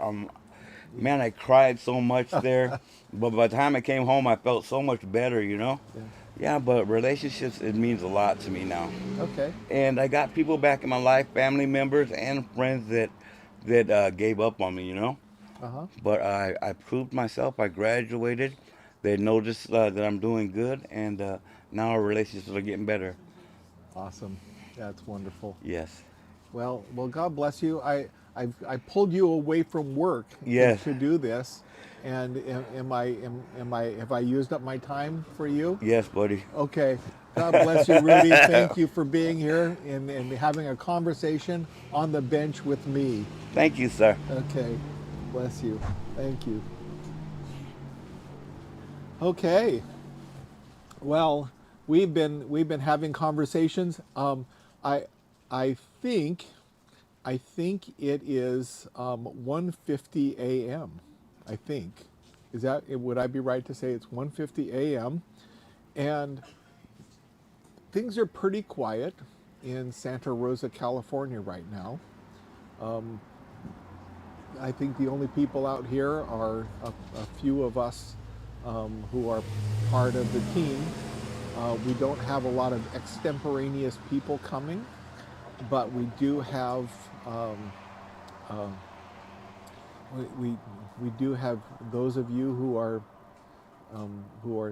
staying up to pay attention to what we're doing. That's um, probably includes half of the people that are standing around me, but um, we uh, we are going to continue this journey for the next 10 hours, and so if you are joining us now, please continue to stay tuned. If you're not, well then I'm not even talking to you, am I?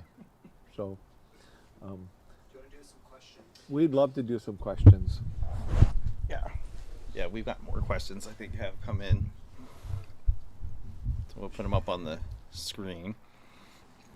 All right, when a resident breaks the rules, when you ask them to leave, do you follow up with them afterward? Well, absolutely. So let's unpack that, George. Sure, You yeah. you had a lot of experience with this, and it's a little bit somewhat counterintuitive. When we talk about residents, we'll first talk about people who participate with the New Life program, because that's kind of the heart and soul of what we do with both our men's and women and family ministries. Is we seek to engage people in a program that will help them to really be ready for life in the future. And when people break the rules and have to leave, well, first of all, there are probably only about a half a dozen rules Right. that can get a person exited. It's just a half a dozen, and those Yeah, and they are around keeping them safe Yeah. and everyone else in the program safe. So they're really big safety rules for health and exactly. They are truly house safety rules. We don't want people stealing from one another. We don't want people being violent with one another. We don't want people under the influence. We don't want people who are doing things that would cause somebody else harm or danger, or themselves harm or danger. So we have, in fact, probably of those 6 rules, 5 of them probably are crimes. And we don't want people, certainly committing crimes. And so we have these hard and fast, no compromise rules that if you break these rules, you have to leave. And we refer to them as choices to leave. They're not our arbitrary decision. It is hard and fast, and people know once you do that, it's a choice to leave. When a person does that, we recognize that people may do things that are impulsive. In fact, kind of that's a nature of addiction, to do things that are unhealthy. In what would seem to be insane decisions. And because people do those things that are kind of insane decisions impulsively, we also recognize that what somebody does rashly they can repent from. And we want to demonstrate grace for that repentance. The grace always comes on the backside. We will never make a decision to say, oh, they really didn't mean to punch that guy in the nose, or it was just a, we'll overlook that this time. It's clearly a choice to leave. However, we will give them a chance to repent and come back. And we have essentially an opportunity for them to reapply in 72 hours. Now, the nature of the 72 hours is if somebody uses, for instance, if somebody relapses, 72 hours is about how much time it would take for the substance to be out of their system if they wanted to reapply. That's for certain substances, alcohol, methamphetamine, etc. And we give 72 hours a time gap so that they can come back if it was because of a relapse, they can test clean.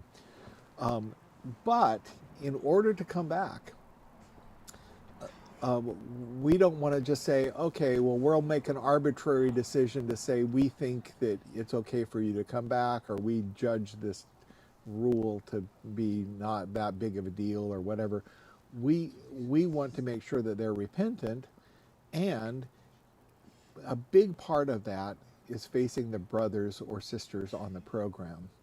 And so they have to come back before the whole house, having done a form of self-evaluation that they are then sharing with the rest of the people on the program, allowing the other program members to question them. And if a person says, well, I did that, but it really wasn't my fault, or I really, it wasn't that big of a deal, or if they downplay it, or if they make excuses for it, then the rest of the program members may say, brother, you're not ready to come back yet. And it becomes a whole house opportunity to speak into a person's life. Generally speaking, we want to give a person that opportunity to repent, to come back and take the next steps. We've seen it multiple times. As one of the people I interviewed today, who's close to graduating from the program, had to leave the program early on, within the first 2 months he was here, and he came back and humbly submitted himself and came back out of the program. We've had other people who I interviewed who were graduates of the program who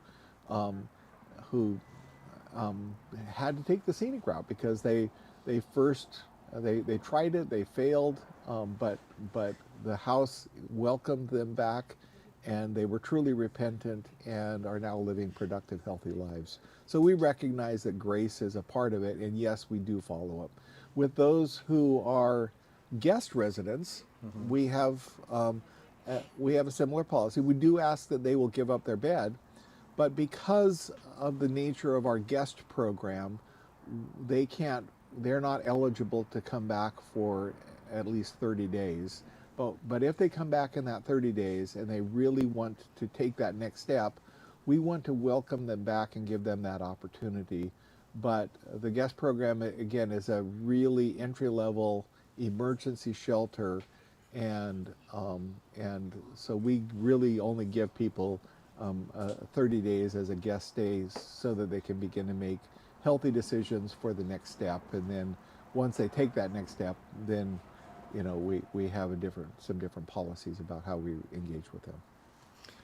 Yeah, and when someone does break rules and they have to leave, they have been creating community outside of our walls here, and a lot of times they'll reach out to coach and sponsor, mentor the church that they're going to help them work through those issues and really look at where they've gone wrong, and to be able to prepare to come back in and continue continued recovery. Yep. So yeah, the community as a whole. that they built around themselves really is that support and follow through. Yeah, so we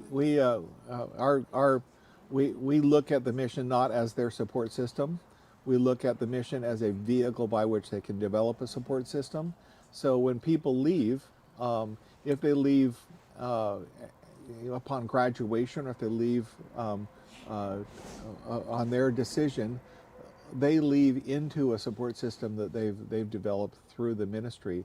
And so the follow-up really, and we've heard it throughout the day today, how many people have said, yes, I still have a relationship with my mentor. Yes, I still have a relationship with my coach. Yes, I still have a relationship with my sponsor, even years after having come to the program. We just interviewed Rudy, who talked about the important relationships that he had with his mentor and his coach that are maintained even today, a year after having graduated the program. Yeah. What do we have another question? We'll get that up on the screen. At 2 a.m. At 2 a.m. Yes. Right. What are the unique challenges and needs of specific populations experiencing homelessness, such as families or formerly incarcerated people?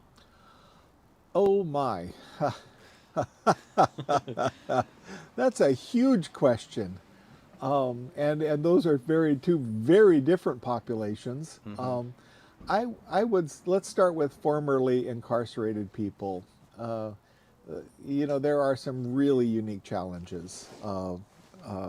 When people are applying for employment, oftentimes that issue comes up for people. And I think that people who have been incarcerated oftentimes find themselves very, very, very insecure in coming out of incarceration, and they really need an organization like ours to walk with them, to help them recognize that experience doesn't have to be a barrier to success in the future, but that it can be, they can understand that, embrace that, and as we walk with them, they can find success in their lives, because we help them to understand that it is through relationships that they really experience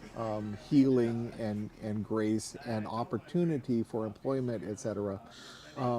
But the incarceration itself doesn't have to be an obstacle. With families, obviously there are significant challenges that families face, have special needs. Is there a place that families can live together? Is there a place that are there housing opportunities for them together? We seek to provide we seek to provide facilities that would meet the needs of various configurations of families, but some of those needs are quite unique. A father with kids versus a couple with kids versus a single mom with kids. But yes, there are special needs, and yes, we try to engage all those considerations. So do we? Looks like we have a guest. All right. Hello. Welcome. What are you doing up at 2 o'clock in the morning? I'm preparing coffee. Oh, here's some coffee, Jeff. You might need that. I have Thank some you, too Gary. as well. So. Well, come on, have a seat. Okay. Yes. There you go.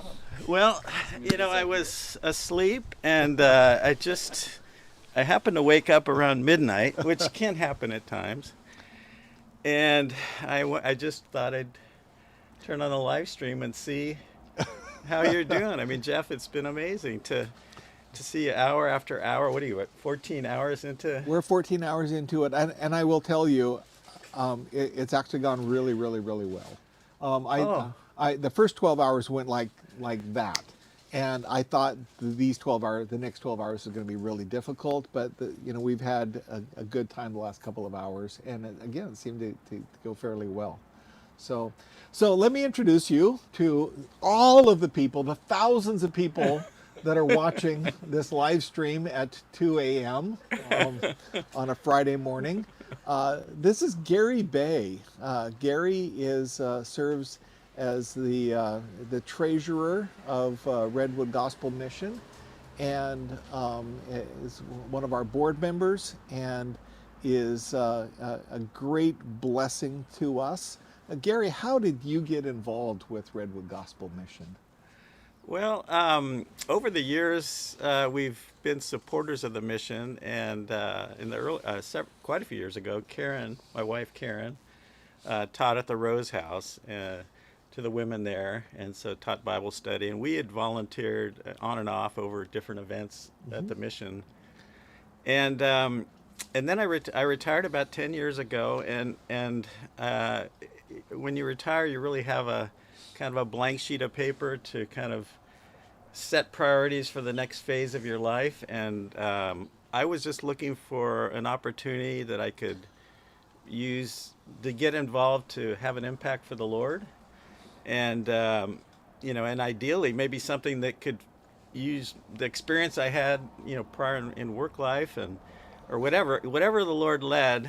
And I was at church, and Dick Pedersen, longtime board member, asked me if I might be interested in serving on the Gospel Mission Board. And I always had the greatest respect for the mission, its work in the community and changing lives. And I said, well, that would be very interesting. And so we went through the process, and who would have known after I got on the board that I have more of a financial background over the years. I've worked with those type of issues. I've worked with a board, so the board. I've had experience working with a governance board and governance policies, things like that. So it's kind of a different type of experience and skill set. But I thought that was something that was a good fit for the board at the time, and so I said yes. And it's been amazing to see the Lord just give interesting projects for me to work on over the years. And I've been inspired by working with you, Jeff, with your heart for the ministry and your leadership and the staff that works at the mission. And then just to hear the testimonies of the changed lives. Next Friday we'll have a banquet, and we'll hear more of those. And every time it just tugs at your heart. You just see God's working in people's lives to just change everything.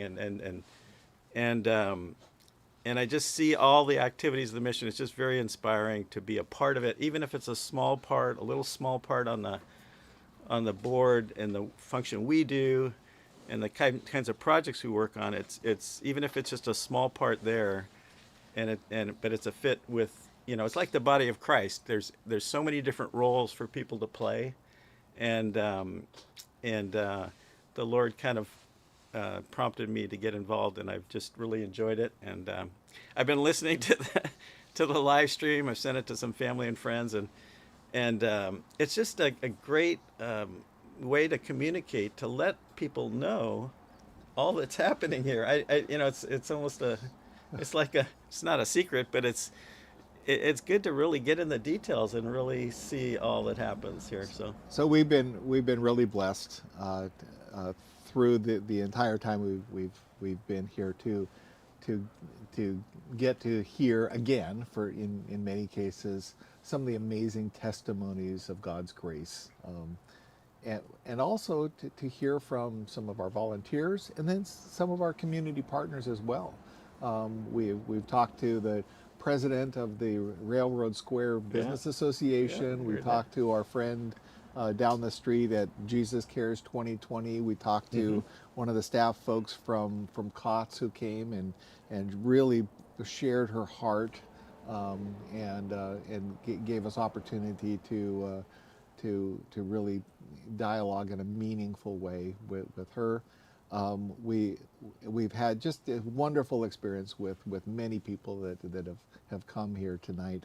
And again, you kind of a little bit downplayed it, but my oh my, when you came aboard, we had no idea that we were going to have some really significant need for your expertise.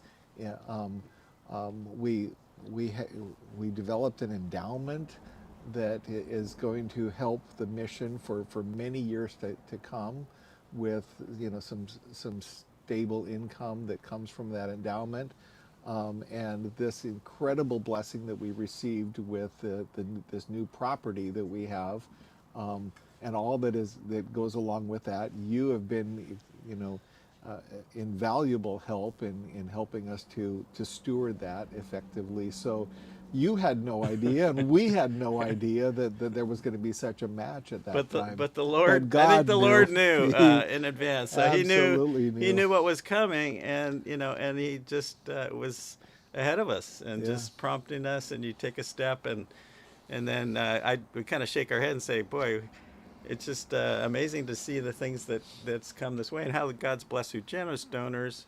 The Tambellini Endowment creates an income stream that kind of helps support the mission here over years and years. And the generous donor for the new facility is just incredible. The doors that open up to serve more people and to expand the ministry to women and children and families, and have the ability to grow. And it's just been every year brings new opportunities and challenges, and to see the Lord work in the community, and then it all gets back to the people and the changed lives. I've just been again encouraged to listen to the stories of so many people that have shared their personal experience with how the mission helped them. And James, I was listening at midnight when I woke up. James is here, and I was listening to James share his story, and how the mission, really worked to change his life, and then now to see him just thriving and leading our thrift store ministry, and how that's grown, the Roner Park store, and maybe even some potentials for another store, and just doing it with this full heart, and then the team of people. Anyway, it's just it's been a joy to be a part of it. So when I'm thinking to myself, Lord, when you at the board meeting, the last board meeting, Jeff threw it out there. He said, I'm gonna do this 24-hour live stream, and we have some openings at 2 a.m. and there were people were there. It was quiet, but and then here I am. I wake up at midnight, and then I go, okay, well, I'm gonna go down and I'll make some coffee, and then I just thought to the Lord. I go, Lord, do you want me to go down there? I'm not sure how awake I will be. I'm not sure what I can share, but Jeff needs some support, and it's 14 hours into it, and it looked like it was the guests were asleep right now. Yeah. So I said, well, let's go down, and I'll have a conversation with Jeff. So so here I am. So I want to encourage you, and we've talked to those who were listening. I may have I don't know, embellished a little bit, but I was talking about the whole situation with the budget this year. Yes. And that we began our fiscal year just this last week, and how we wrestled through a budget because of this wonderful blessing of this new facility that we have, and how it's a little bit like having a gift of an elephant, and we won't call it a white elephant, but it's an elephant, because it takes feeding, and it takes care, and it takes just a tremendous amount of effort to steward that facility. And as we looked at the financial costs, we couldn't see how we could continue some of our other ministries, and so we really wrestled with closing those, with the idea of closing a couple of other ministries. We posited that, but the board of directors helped us navigate that, and really also helped us, say we're not going to, solve our budget problems by keeping homeless people on the street. That we want to provide for them. That's what the core of what we do. And so I was encouraged today to hear that the Rose Ministry that we reopened on the 1st of February is at capacity today. We are at full capacity, and that's going to have an impact on the lives of those women and with children that we're serving at the Rose, and it's going to have an impact on the family campus, as some of them will choose to transition to that facility in the next 30 days or so. Right. Yeah. So- Yeah. It's always a challenge to bring on a new facility and a lot of extra square footage, which is tremendous because it opens up the door for more people to be served, and families and children, and it's such an amazing facility to do all of that, with all of the rooms it has, plus also just the other things that go along with serving them well. And we knew that you always know the first year is that you're going to be absorbing, an impact from that. But, the way everything has come together with the donations, that, there's this support there for that transition. And the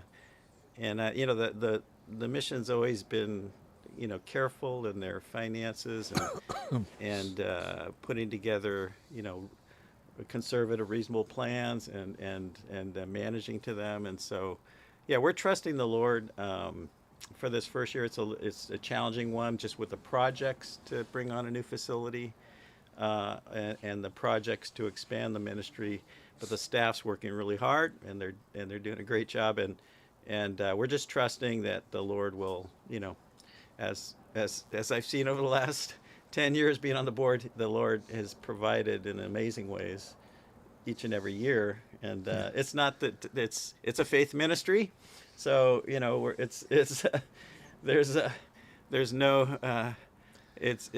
always dependent on the generous donations, and it's just neat to see the Lord provide, and then just to see the impact of that, on so many people's lives and in the community. So we want to be people of faith, but we certainly don't want to be people of presumption.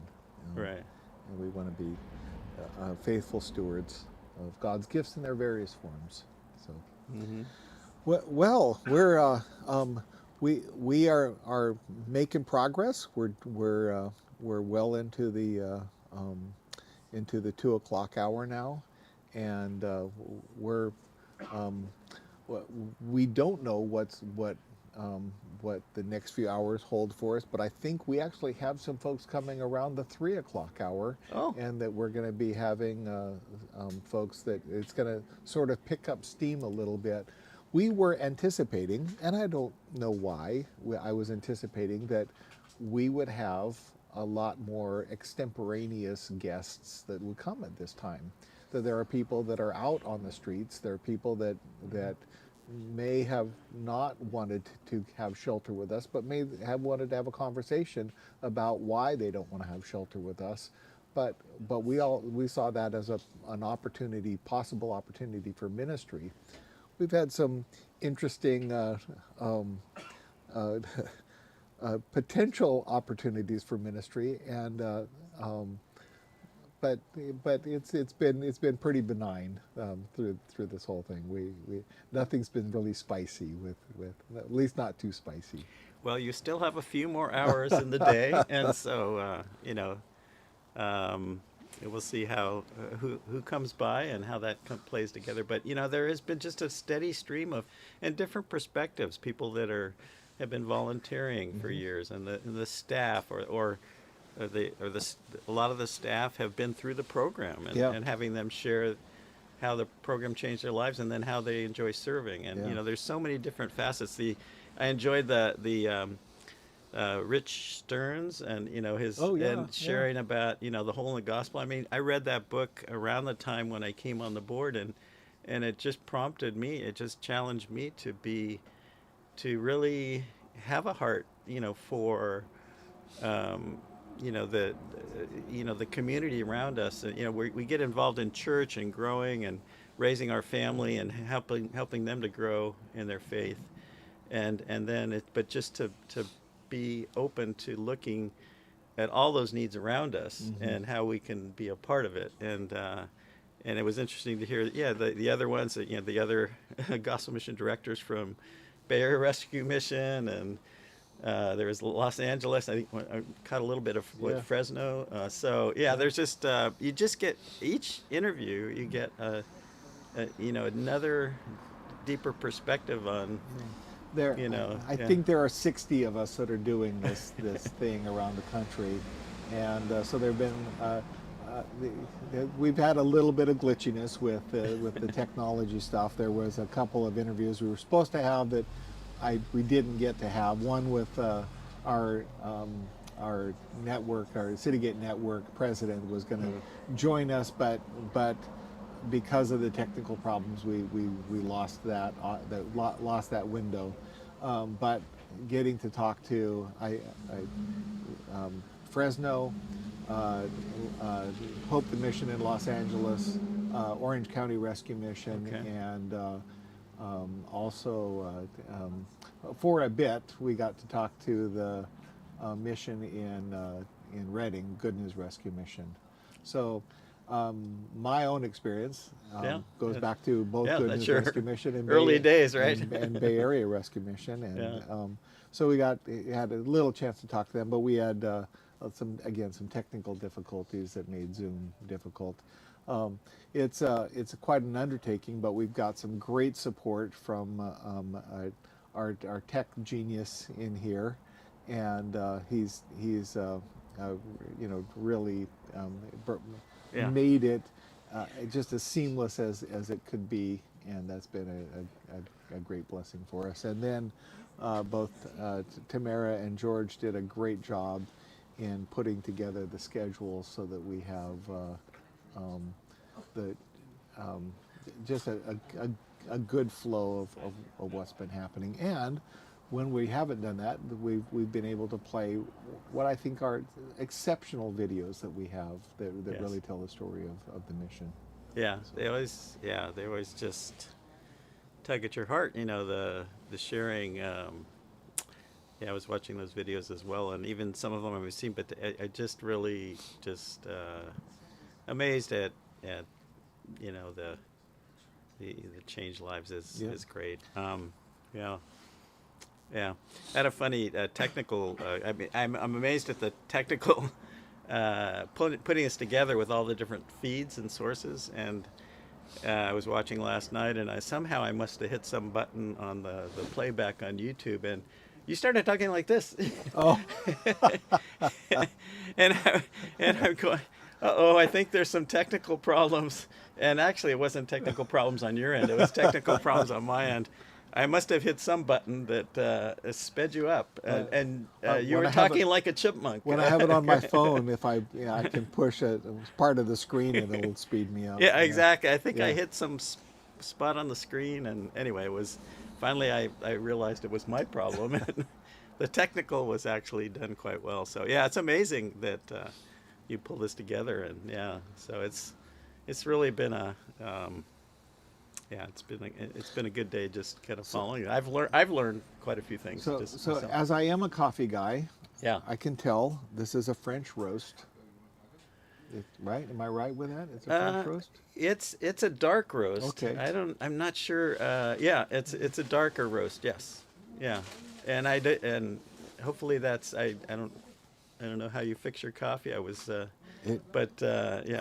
this is really great because it will work to help keep me awake. Yes. That's right. I actually haven't really overdone it with coffee. Yeah. I had this is only, I think, my third coffee since I've been here. And the other two were really small. One was a cappuccino, and the other was an espresso that somebody had put some milk in. So I had a milky espresso and a cappuccino, and then a regular cup of coffee. So Well, yeah. It's I know it's funny because one of your hobbies is coffee, and with the coffee ministry here, it's been neat to see that grow and develop into roasting, and then the coffee stand, and expanding that with some food and all that. But I know you're quite the coffee expert. So although the early days of the coffee roasting, what was the early coffee roaster that? Before we got the professional equipment, yeah. My barbecue, yeah. We still have it. We still have it. Yeah, the barbecue to roast the coffee was the seeds of inspiration for it, but it's gone way beyond that now with professional equipment. There is a desire to dispose of it in an appropriate way. I said it can be disposed of at my house. So. Next to that really cool barbecue that I have. So yeah, with it. So our museum piece is just sort of taking up space and collecting dust. But it was a great reminder of where we started with coffee. Started with an idea, and an early, and yeah, just to see the impact of that on the growers that you build relationships with, and then the training for the coffee roasters. And many of those certified coffee roasters have gone on to, great jobs in the industry, and then to serve the churches with, again, high quality coffee from the gospel mission that helps support the ministry here. So we were talking to Christian Crossland, and he was the first graduate of our first certified coffee roaster guy that we had. So he was first graduate of the coffee roasting, and Max was really excited about him completing the course, and he said, okay, now you have opportunity, now you can get a job in roasting coffee or being a barista. There are things that you can do, and now you have some expertise in it. And Christian said, well, I'm not interested in that. So Max was really kind of saddened by it, and he said, well, what do you want to do? And he says, I think I want to go into ministry. And he goes, well, then you need to go to Bible college. And Christian said, Bible college? I don't want to go to college. He goes, well, and so he showed him a video of it, and Christian said, oh, yeah, that's what I want to do. And so, so Max, who, was training him to be a coffee guy, inspired him, encouraged him to go to Bible college. And so he went to Bible college, graduated from Bible college, and then came back here to work, initially working for Catholic Charities, but then we hired him to come and work for the mission. So. Yeah, you had your I missed the alumni event, but that was great to get a lot of the people that have over the years, maybe they've been in the program 10, 15, 20 years ago, and gather, and out of that that event, it looks like we have one of our early graduates from 1997. Looks like she's going to come back and work for us as our food manager for the family campus. Oh, so wonderful! Yeah. So when that time comes, because we're not, that door doesn't open up until I think January, but she's going to be our food manager. It looks like so, and we're very excited about it. Everybody thinks she's delightful, and we all think she's delightful. So. Yep. Yeah, well, another great full circle. It's another big project for the next year there's a beautiful kitchen in the new buildings, and to utilize that to serve the women and families there, and then and then open up that cafe. Yeah. open up a cafe. So that's the project list for this year. So there's always the new initiatives to keep expanding and improving, and it's exciting, to see it happen. Yeah. So Amen. yeah. Okay, what's on the agenda, folks? We're gonna do a video. Okay, it's right. at are we at 2:30? Is that what time it is? We are at, yes, 2:30, and 2:30. so video's on the schedule. The video is on the schedule. Video. Okay, Yeah. awesome. That'll give me a chance for a 10-minute nap. Okay.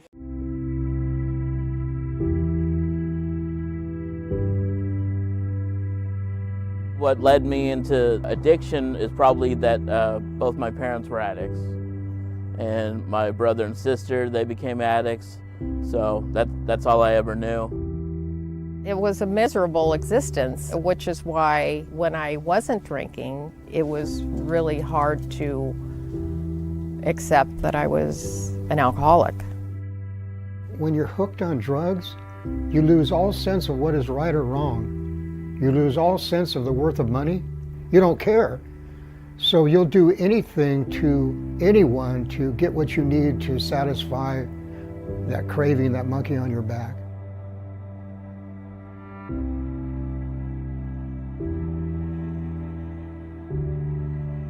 Drinker, worker, drug user. Most of my money went to drugs. I showed up to work, I worked well, I did good, I was high, but no one really seemed to know, or I don't know if they really cared. My work was good. Well, like anything else, there comes a time where after years of drinking or using drugs, it begins to change your personality because it's no longer the pleasure that you used to be in drug use, and it becomes something to control your life, and then you don't show up to work. You don't show up to work, you can't make money, you still have this habit. How do you get it? You start stealing or doing whatever you can to get whatever it takes for you to satisfy that hunger in your life. And it's not a good place to be. Well, because I was basically a closet drinker, I really tried hard to hide that I did drink. Tried to function through life, but toward the end, I wasn't doing a very good job. Getting older in my life was really getting difficult, and it just seemed like that was the only way that I could get through the day was drink. So it ended up where I'm drinking every day, all day, and on the job.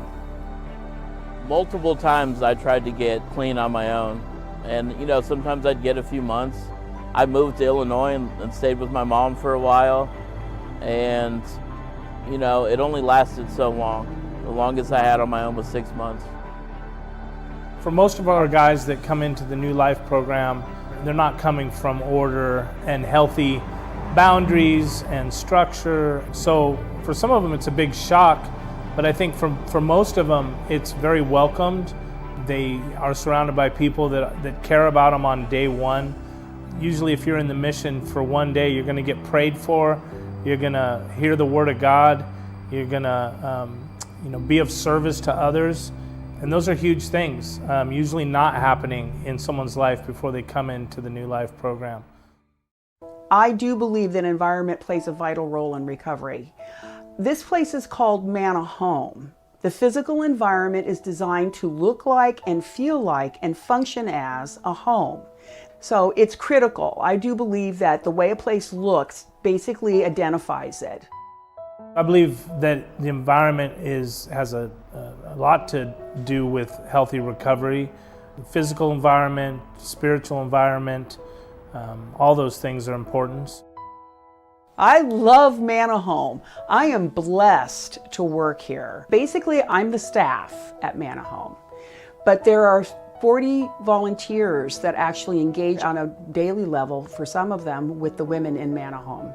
They either are teaching classes or they're functioning as coaches, which are somebody, accountability partner, somebody that's walking alongside of the woman.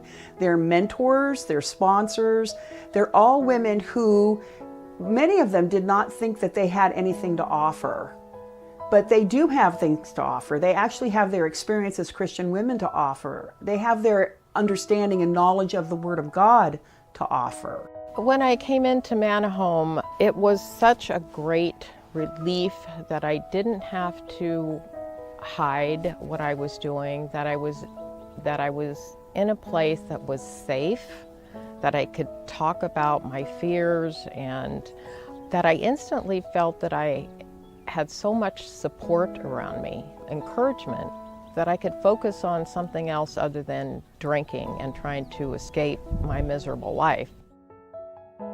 The part that broke me down, that made me finally make the decision to do the New Life program and then ultimately make the decision for Christ, was the people here in the program and the staff kept on showing me this weird, unconditional love that my family and friends had never showed me. I had just become homeless. My friend let me crash on the couch for a night. And he said, you can come to this place and you can stay here, get food, shower, whatever. I remember thinking, I was kind of scared because I'd never been homeless, and there was a whole lot of other homeless people here. There was a guy at the front desk, and he said, anybody that just got out of jail deserves a break. And my head about exploded when I heard that, because it didn't make any sense to me, I thought of myself as a piece of trash, and why would I deserve a break just getting out of jail? We're constantly looking to be a friend, to welcome someone in, to make sure their needs are met, not just in the physical with the food and shelter and clothing and all that, but with the spiritual. We're always looking to pray for someone, to ask them what their challenges are, how can we serve them. We have so many different things that we offer through the Rebel Gospel Mission that we want to know where's someone coming from. And some people just need a shower, some people just want a meal. And we want to ask them what they need, and we want to meet that need in the grace and power of Jesus Christ. How are people healed in the New Life Recovery Program? Well, that's simple. Jesus. It really is. We can have all the programs and all the structure and all the classes. Without the Spirit of the Lord, none of it's worth much. The reason why I came to the mission was I wanted to have a point of reference, a place to go with like-minded people who have the same issues. So we all had something in common.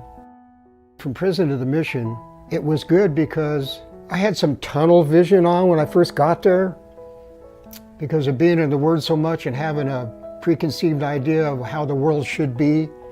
Those started breaking off when I realized, when Chris Key said this, that we serve the least, the last, the lost, and the broken. And that just opened everything. I'm going, that's who I am. I get it now. The cross levels the field. We're all equal here. Staff members or whoever, we're equal. And that's who we serve. We serve one another. After I made the choice for the New Life program, I learned a lot about grace and love and mercy and forgiveness, and how all the horrible things that I had ever done, and those were many, because I accepted Jesus and repented of my sin and turned away from it, that all that was forgiven, and that I had a Father who had a place for me, and which is huge for somebody that's homeless and whose family wouldn't help him at all. Grace for me in Manahome was being able to discover who I was, that I was okay, that I didn't have to live with guilt and shame, that I wasn't my past, that I was allowed to discover who I was with no judgment, that I was able to walk through the discovery of who I was, and that I was okay with that. In the mission, there's a familyhood and community of wealth there. I have people I can turn to if I have a problem. People turn to me that have problems. That's amazing. When I was in prison, I really miss being constructive. Coming to the mission, I wanted to be an asset to not only myself, but to society and not be a burden anymore. I'm tired of being a burden. So not being a burden, there's great freedom in that.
Hello, back on the air.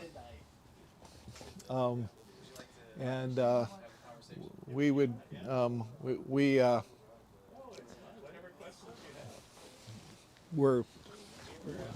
have perhaps some folks who might want to talk to us, but this is the wee hours of the morning, and a few of us are awake at this hour.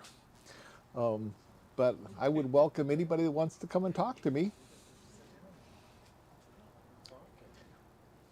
Hello. You want to have a conversation? No. Okay. Yeah, go ahead. So you come on, have a seat over here. Then you go sit behind the microphone there. And is it karaoke night? It's karaoke night. Yep. So, what's your name? My name is Kane. Kane? Yeah. Nice to meet you, Kane. So we're having conversations on a bench. Conversations on a bench. Yeah. So this is our bench, and we're having conversations. So that is what's happening. So we've been here now for I don't know how many hours for yeah, I can't count. We've been here 17 hours. Yeah, we've been here for 15 hours. Thank you. We've been here for 15 hours. 15 hours and change. So we've just been talking to lots and lots of folks. You've stayed with us in the past, right? Yeah. Okay. So can I ask you a question or two? Yeah. Okay. Is there a way that we could be of benefit to you and help you out in your situation? Well, I mean, like specifically not towards this program, but like I see a lot of programs. You work 8 hours a day and you don't get to keep any of that paycheck. So then I know like when you graduate, you get to keep a little percentage of it, but it's like still that like a lot of people are not capable of that or whatever happens or the situation, and it's like they can't really stay there and do more, or they just look for a reason to kick you out, and it's like any little reason, and it's kind of like you look at it like legal labor trafficking almost, like sometimes, because it's like you can't leave, you gotta have a bald head, you can't have a phone, like you're not allowed to have your freedoms, you're you know what I mean, like you should be able to leave whenever you want, like you shouldn't be able to like get kicked out of a program because you went to the grocery store by yourself or something, like I feel like that's the only thing personally, me personally, that's what I feel like that would work for me, but I feel like everybody's different. Yeah. You know, but if you had like maybe like a small percentage, like 30% of that put up, like or 20, you know what I mean, maybe for when they graduate, then I think they do that here already. I don't know. So we have a couple of different programs here. Yeah. We've got our TSP program, which allows people the very freedoms that you're talking about. You can be employed and you can work in the community and do what you need to do, as long as you're testing clean and as long as you're participating in some of the activities that we have. But you get to keep not a little bit, but you get to keep all of the money. There's no charge for housing. There's just a opportunity for you to save the money, and you get it all when a person gets it all when they graduate. And then we have our new life program, but that's a little different story. It's for people with life controlling issues, and so we don't do there's not an 8-hour work thing, but there's a 4-hour work thing, and we ask, but it's only the work that's being done is job skills training and equipping people for employment, and so there are great opportunities for people who get that training in order to get successful jobs as they graduate. And so, again, everybody has different needs, so we try to tailor different programs to meet different needs of people. So, if you don't have a life controlling issue, if you don't have addiction or something like that, you're welcome to participate in our TSP program that would potentially give you, in a 6-month period of time, savings that would allow you to be in permanent housing after you're done. Oh, really? Okay. After only 6 months? Yeah, we allow people to be here for 6 months, but is it something similar to like Health Right, or like what? Is it something similar to Health Right? No, this is a program unique to Redwood Gospel Mission. It's a transitional savings program, but it's for people who are employed and are saving money while they're staying with us, at rent-free staying with us. So they get to save all their money. Yeah. Are you from the area? Yeah, originally, yes. Originally? Yeah. Do you have family in the area? They're all gone. They're all gone? Oh, sorry. Yeah. But do you have, do you have any support systems at all? You're part of a church, or you're part of a... Nobody gives me money. Okay. No. Well, when I say support system, I wish they did. People around that are encouraging and supportive of you? I stick to myself. Okay. For the most part. Yeah. What do you think are some of the big obstacles that you're facing? Like in what way? Well, keeping you from having housing, keeping you from having employment, keeping you from having misfortunes. I don't want to say it's not my fault, because I could have made better decisions, But I'm still young and I'm still learning, so as long as I live and I learn, as long as you learn from a mistake, it's not a mistake. Remember that, just learn from your mistakes. Yep. Because I've been doing like programs and stuff like that my whole life. You know what I mean? Like I've been in the system like my whole life, so like. Oh yeah. So like speaking like for myself, I feel like I'm speaking on a level of like I've been doing this like for a while, so since I was like 13 or 14. Yeah, we don't think programs are the answer.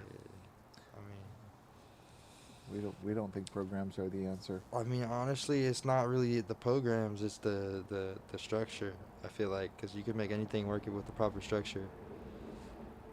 You know what I mean? And training. And don't forget motivation. Yep. TED Talks. TED Talks for the crew. That helps out too. Okay. Thought I was... But that's my open, honest answer right there.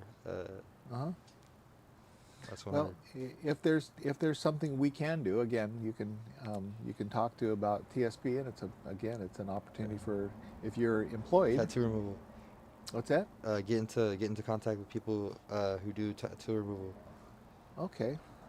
Is that a need that you have? Yeah. Okay. Gosh, we did have a guy. We had a dermatologist that did that for the people who were part of our program, that they did tattoo removal. He's retired now, but I can connect with him and see if he has a referral that he knows. Yeah. But typically it takes a dermatologist to do that. Yeah. See, supposedly the housing list for adults is pretty long. It goes to women, children, and families, right?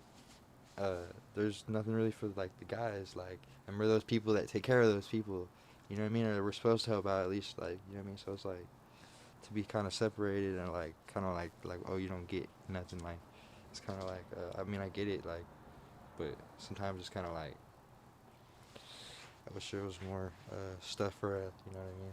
Mm-hmm. Middle-aged guys.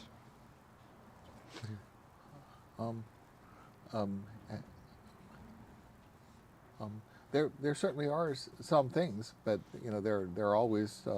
Which would be one of those things would be these programs right here. This program right here. Well, that's one of them. There's also. Are you familiar with Sonoma Share Housing? No. Well, there's, but it sometimes does entail some service requirement to. You have to apply for it, and you have to be willing to help out. You know, somebody who's a senior that has a few needs, but they give you some opportunities if you would qualify for it. Well, that's easy, yeah. So I would suggest you give a call to Sonoma Share Housing, and it could be a possibility as well. Okay, I will do. I think again ultimately where our heart is, it's what we want and what we need. What we need is friends. What we need is people who love us and walk with us. Of course. Not necessarily a program in the sense of a structure or things to do, but relationships that are supportive. And then we need Jesus. We need God. Yeah, I really think relationships that are supportive, like supportive friend groups, I'm sorry, are really what? important. That's a really important thing. Yes. Yeah. So at the core of what we do, and if we call it a program, but the core of what we do is we make connections. We help people connect with supportive people, mentors, sponsors, coaches, churches in the recovering community, and but sometimes along with that, we have to sometimes submit to doing some things that are part of group living in order to access those relationships. But if you're interested, we have a very relationship-driven ministry. Yeah. Okay. Well, it's good talking to Kane. We certainly welcome you back for breakfast as well. Okay. Yeah, and there's never enough food. Oh. Okay. Those are my suggestions. Okay. All right.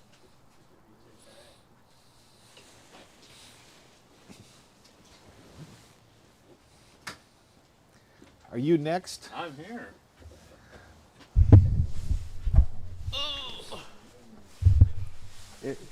It seems like we talked to you before, and it seems like I just saw you just a few minutes ago, a younger version of you.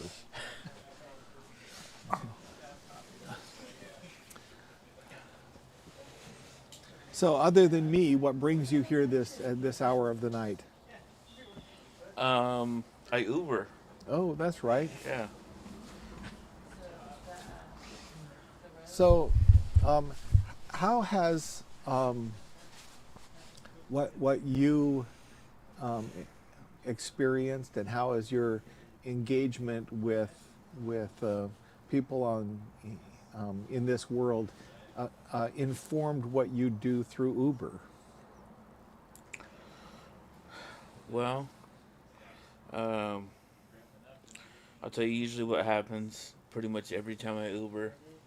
People will ask, "Oh, is this the only job you do?" And then I'll say, "No, I work at a homeless shelter in Santa Rosa." And they go, "Oh, really? Which one?" And then I tell them the Redwood Gospel Mission. And they go, "Oh, really? That's so cool." Whether they're believers or not, they like what we do, and inevitably they go, "Well, how'd you get into that?" And then I get to share my testimony with them. So it happens naturally, and I don't have to force it. It happens every time. And I've brought people to church through that. People have asked about volunteering. We had somebody work here, so yeah, it's been an interesting ministry that the Lord has been using. For you, obviously it has some level of financial benefit for you. Is there sort of boundaries that you place on that, for you with your health, et cetera? Because obviously, people can get way involved in the Uber world. Yeah, so I for the most part I'll only do it Friday and Saturday nights. And on Friday and Saturday nights I'll do it till like 2 a.m. But on Thursday nights I'll Uber, but I usually won't Uber too late because, well, I like to sleep. And I don't have the liberty of sleeping in Friday, but so yeah, it's a rare occasion, but worth it. I have some questions for you. Okay, ask away. Let's see.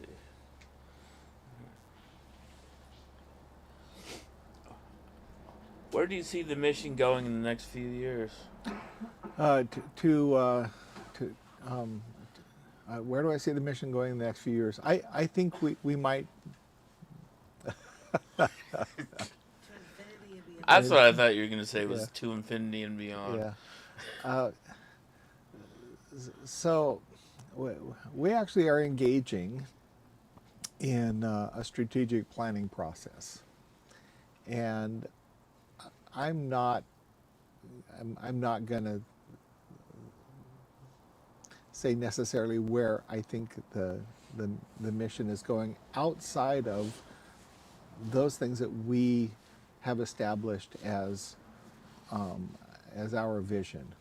We really we have a clear mission, we have a clear vision, and that clear vision is that we envision a time when every gospel-centered church in Sonoma County will have an effective, measurable, transformational ministry to poor and needy people in partnership with Redwood Gospel Mission.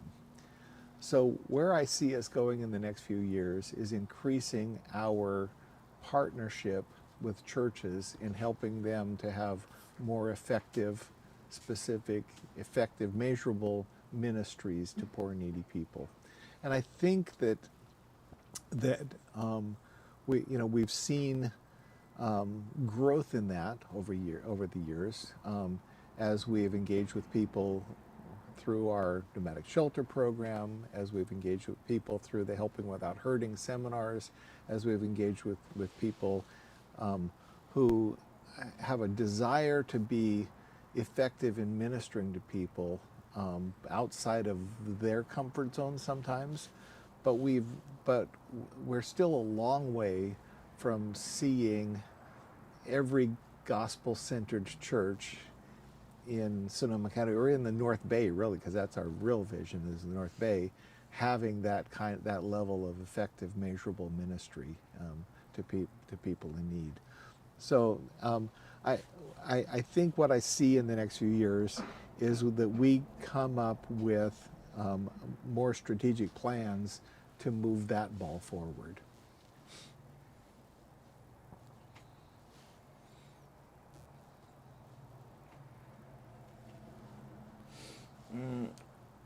What do you think God is doing most powerfully through the ministry right now?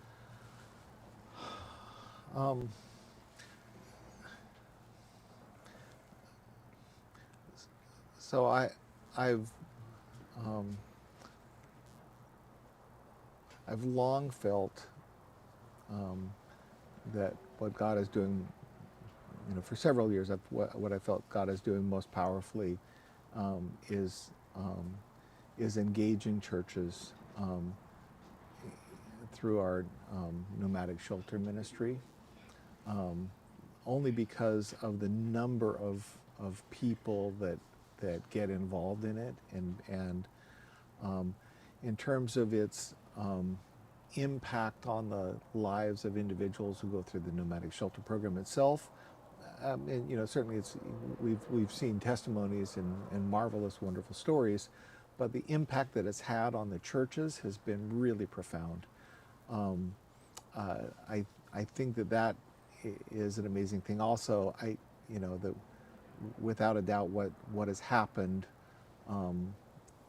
through this incredible blessing of the family campus has given rise to a whole new cadre of volunteers that are coming in, and I think we're going to see many lives impacted because of that. Um, uh, Also, I think your ministry, the guest services ministry, is probably up there as well because of the TSP program and because of the you know the chapel ministry that really remains a powerful ministry in touching people's lives.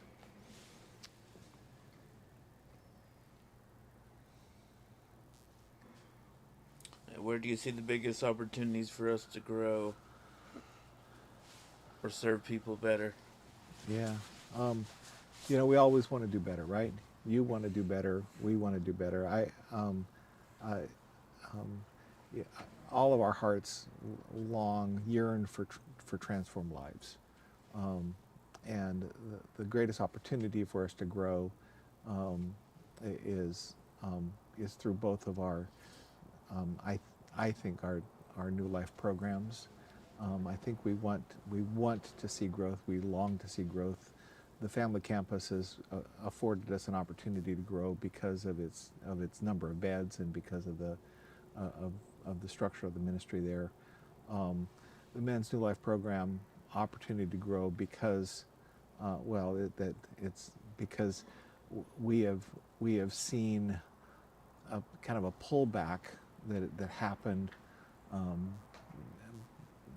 because of COVID and the after effects of COVID, that we saw a shrinking of the New Life program. But I think we're going to see opportunity for expansion because people are going to be looking for something that meets a need that can't be met elsewhere, and so I think that's an area for growth as well.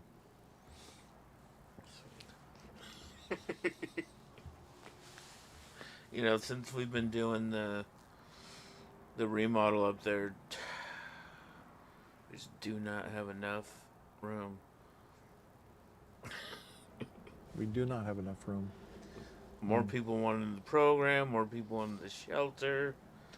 We have to keep on turning TSP people away. Some of that is temporary. Some of that, yeah, temporary. When we get that remodel completed, it'll afford us those beds, and it's going to be. I think it's going to be a tremendous blessing because of the nature of that environment. It's going to change that environment. People are no longer going to look at that dormitory setting as a place not to be desired, but a place to be desired. Yeah. I think it's going to be strangely the most desirable dormitory that we have. We'll see, but I have high hopes for it. I think it'll be an attractor. It'll be hard to get people out of there. It will be hard to get people out of there. Well, we may have to do the same thing to the other dormitory, the next dormitory. I don't know how we can do that, but I was about to say we can't lose more beds. yeah, but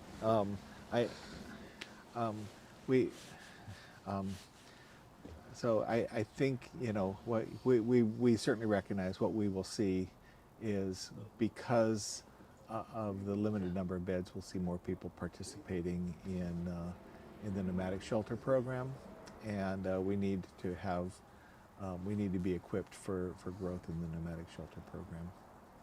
Maybe 2 churches a night. That would be great. That would be great. Hello. 10 years. Yeah. Well, I did since 1996. I've been home. Oh my. Well, in the home because I had like using constellations and my child would pay $339,000. What's to do? I popped my kidney about 3 years ago. Popped my kidney and on my bladder. Claimed to a bench. So I've been healing for 2 years. Oh my. Now it's back to normal again. So we got to sign up for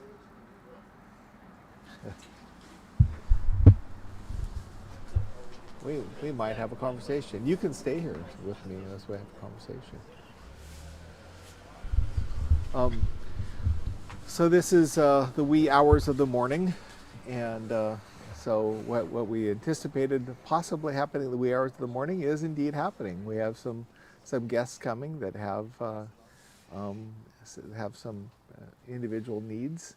And so we'll have some interesting conversations as best we can. These are the hardest hours to be homeless because the dew hits you. And so even if you have a sleeping bag and a jacket and all that, the dew hits you. And then you start getting wet. And so all that stuff becomes useless. Mm-hmm. And you're like, oh no. Yep. Even if you've got some kind of covering like a tarp or a tent. Tarp helps. Yeah. Tarp helps. But it's not. Yeah. There's not a million tarps. Yeah. And you got to watch that tarp and it'll get stolen. And mm-hmm. It's hard to carry a tarp around. Mm-hmm.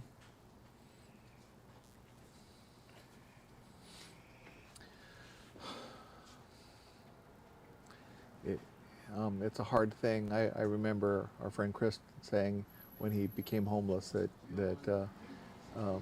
he said, "Oh, this will be easy. It's like camping," and then it wasn't. There was times during the summer when I first became homeless that I really liked it because there are so many. Hey, Dan. There are so many. Resources here in Sonoma County. Hi, Dan. Dan, you gonna be sitting on the bench? You want to come sit on a bench with us? Oh, wonderful! Nice. Hot chocolate is a wonderful thing. Are you ready? Come. So God bless you. Finish up. I'm gonna say hi to Rudy real quick. That's not even Closing thoughts. Closing thoughts. Would you like to have a conversation with Timothy? Timothy, you want to come have a conversation with us? Come have a seat. You're on TV though when you do it. As long as you dressed up or something. Yeah, we're all dressed up. We're all dressed up.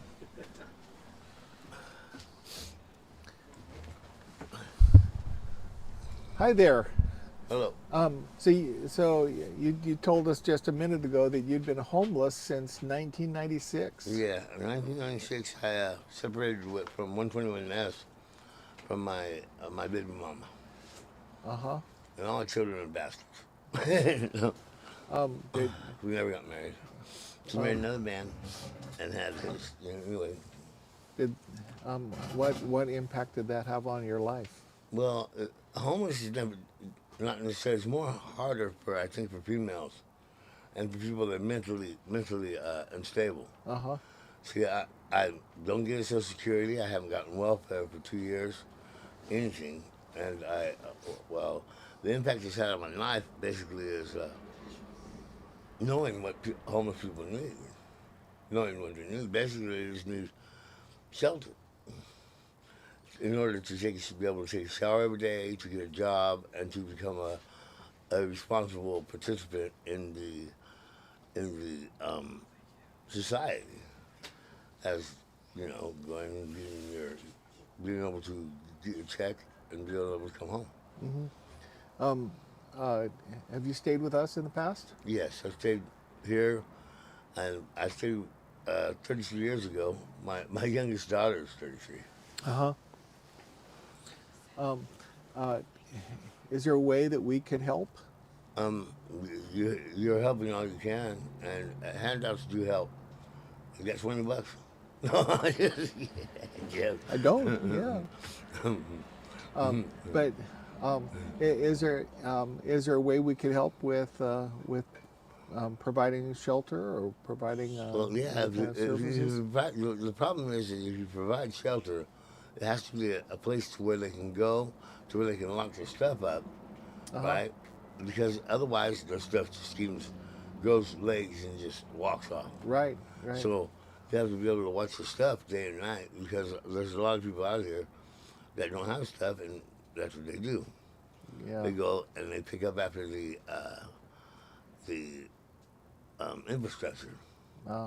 And they get a little out, and if they see something there, they just get, you know. So if you can't protect your stuff or lock it up, it's better just to have blankets. Yeah. Where are you from originally? Here? I was born in Sonoma. Sonoma? Sonoma County, born in Valley of the Moon by Dr. Los in 1966. Okay. When it was on the other side of Highway 12. And you have family in the area? Well, the only family I've had is the one that I make, and they're up in Ukiah. I mean, my grandchildren, and my family's already grown. I mean, my youngest daughter is 34. Do you have a relationship with him? With her? Well, not this time, because she's 34 and she's living somewhere else. She's got her own life going and everything, and I just can't get out there because of my license is. I got a high-speed evasion, and I got a first offender's DUI. And you said she lives in Ukiah? Okay. No, my daughter, not my daughter, my granddaughter. Your granddaughter. My son's baby mama. Okay. My youngest son, and then I have, I don't know, that's all I think I have. But that child support's paid. That was $339,000. I paid for 3 because one was named after me. And she turned out to be a friend of mine that was with my baby mama before. I'm sorry. No.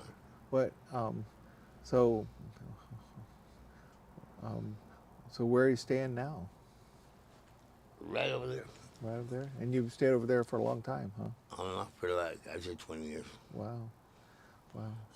Me and my baby mama, way back before they moved Catholic Charities to Nick Baker for Equal Opportunity Employers. Yeah. We used to stay over at the shelter for a little bit, and then we moved to Rincon Valley with them, and we got on our feet and got a house.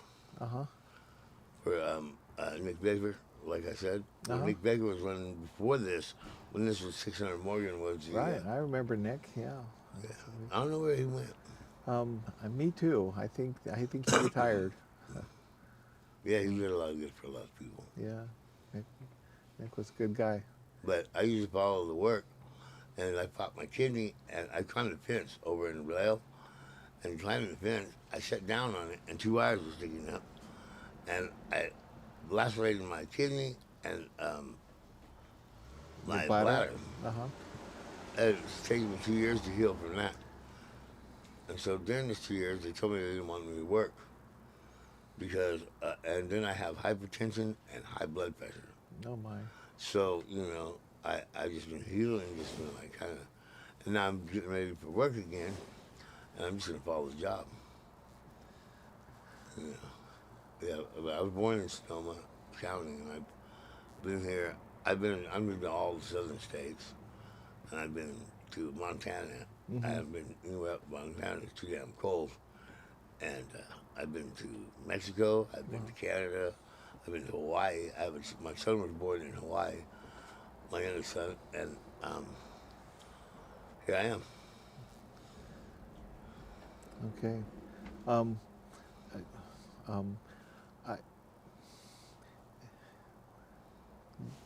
you know, we're here for you. Yeah. You know that, right? Yeah. I frequent, here I get my holy water over here, and I snore. Uh-huh. So, you know, I have a little problem with that sometimes, and so I just don't need the problem, so I just live outside. And sometimes I go to the Catholic Charities, and I salvage and recycle. Uh-huh. So I've been salvaging and recycling, and you'd be amazed at some of the stuff that you find. I would be amazed, yes. But, what do you think is going to happen for you with your healing? Are you going to be able to heal from that lacerated kidney and lacerated bladder? I basically, they thought I had a prostate infection, and everybody's basically, right now, hospital Memorial's closed down, and everybody's learning since 2002, when everything went down to 2016, and they became the stage that they needed to become, learned in order, and went to school. And I think it's wonderful, the infrastructure and everything that's going on, because I've been all my life when most of this was filled. Uh-huh. So, it's really neat. Okay. Can we pray for you? Yeah. Okay. Your name, remind me? Timothy Lester Fisher. Timothy Lester Fisher. Okay. So Timothy, let me pray for you. Father, I lift up Timothy to you.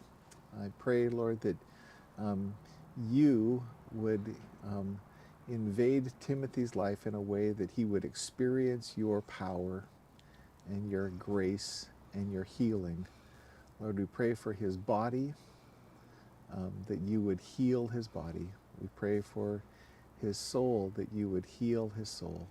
We pray for his spirit, that you would fill him with your grace, and that he would know you as his Lord and his Savior, and that he would experience victory and freedom as he walks through this life.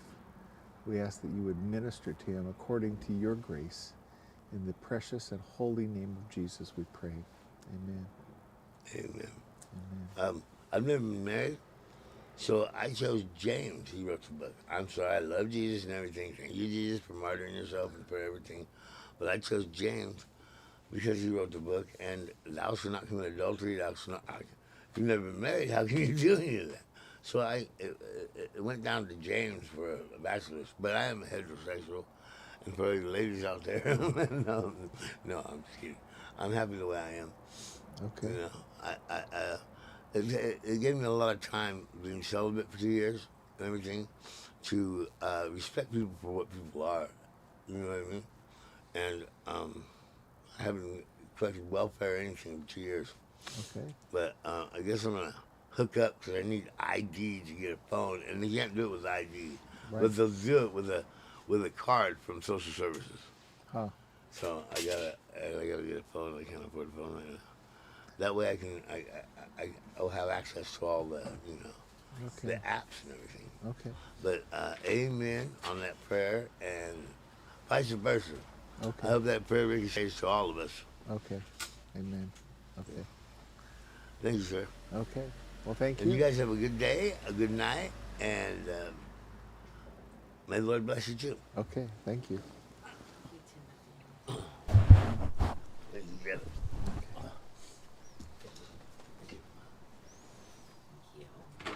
You too. Well, we need though, like you said, is shelter that we can lock. Like the little houses. And that's what I'm working on with Big Bear. Okay. Okay. So that was Timothy, and now we're waiting on our next guest, who's here, who has provided hot chocolate for us. So,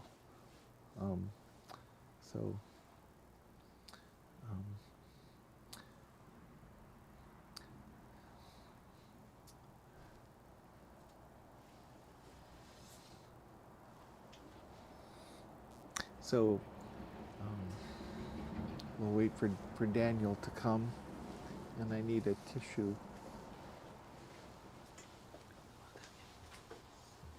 No, you need a tissue. No. Okay. Yes, please. Yeah.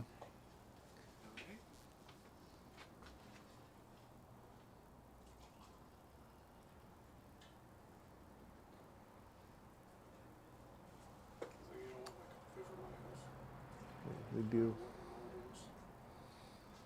Okay. Um,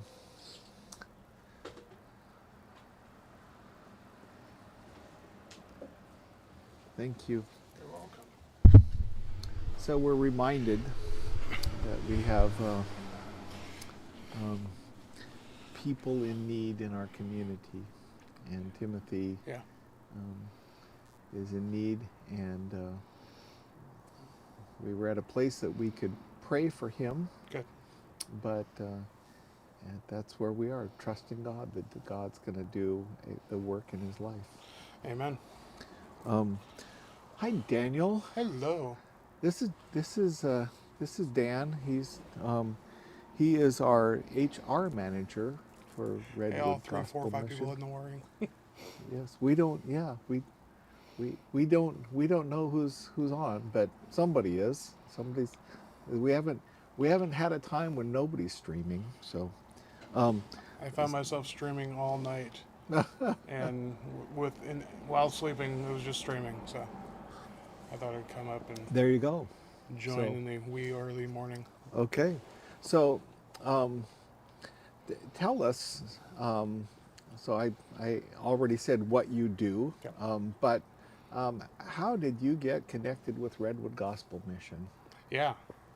I was thankful that James was on earlier to kind of put some dates and timelines in the back of my head because I couldn't remember years. But I got connected from one of my best friends, Eric Segervasi, and he started working here right around 2013, I believe. Mm-hmm.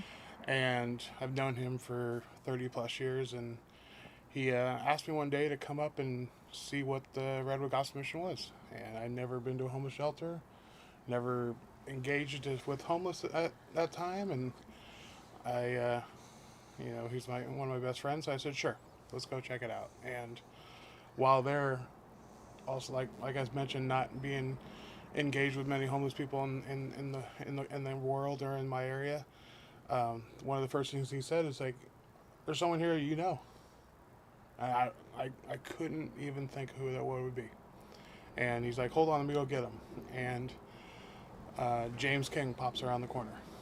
And I used to work with James at Home Depot, and I knew him in his addiction, and I saw him, and it was a different James than I ever knew. It was such a relief to see a better James than the one I knew. So yeah, and so he got me connected there, and I started volunteering at the Thanksgiving Fest that year.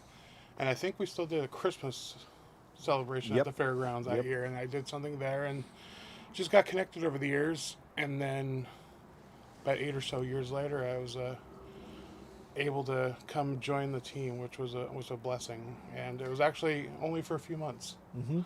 I was doing industrial ministries as a field agent, and at that time I was much heavier, and getting in and out of a truck 40 times a day was a task at hand. So yes, I quickly knew that that was not where I was going in life, and I decided to leave. And I actually remember telling you, like, hey, thanks for the opportunity, and you said, well, you'll be back. And I was like, I don't know if you know what's going on, but no, I don't think I'll be back. But and then little thing that I've heard about COVID. I heard rumors about it. Yeah, something happened. It was small, not big.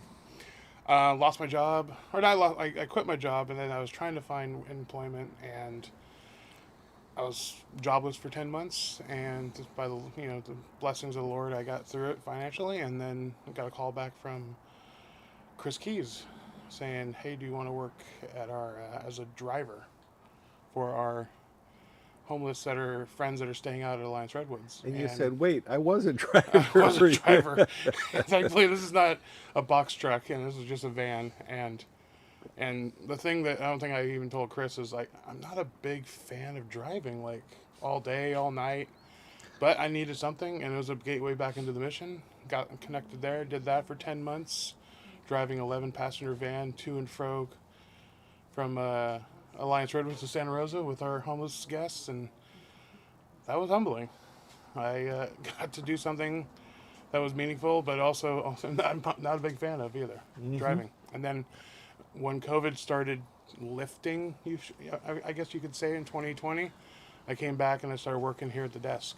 And that was even more humbling. Even more humbling an experience because, it's funny. I was telling some of the guys that were working at the desk when I moved on into administration that right as I left, COVID was like really lifting, and they didn't have to do all the COVID checks and testing and all the parameters that I dealt with. I'm like, wow, it's so much easier now. But yeah, so I've been connected to the administration doing HR for the last 2.5 years. So it's been a blessing.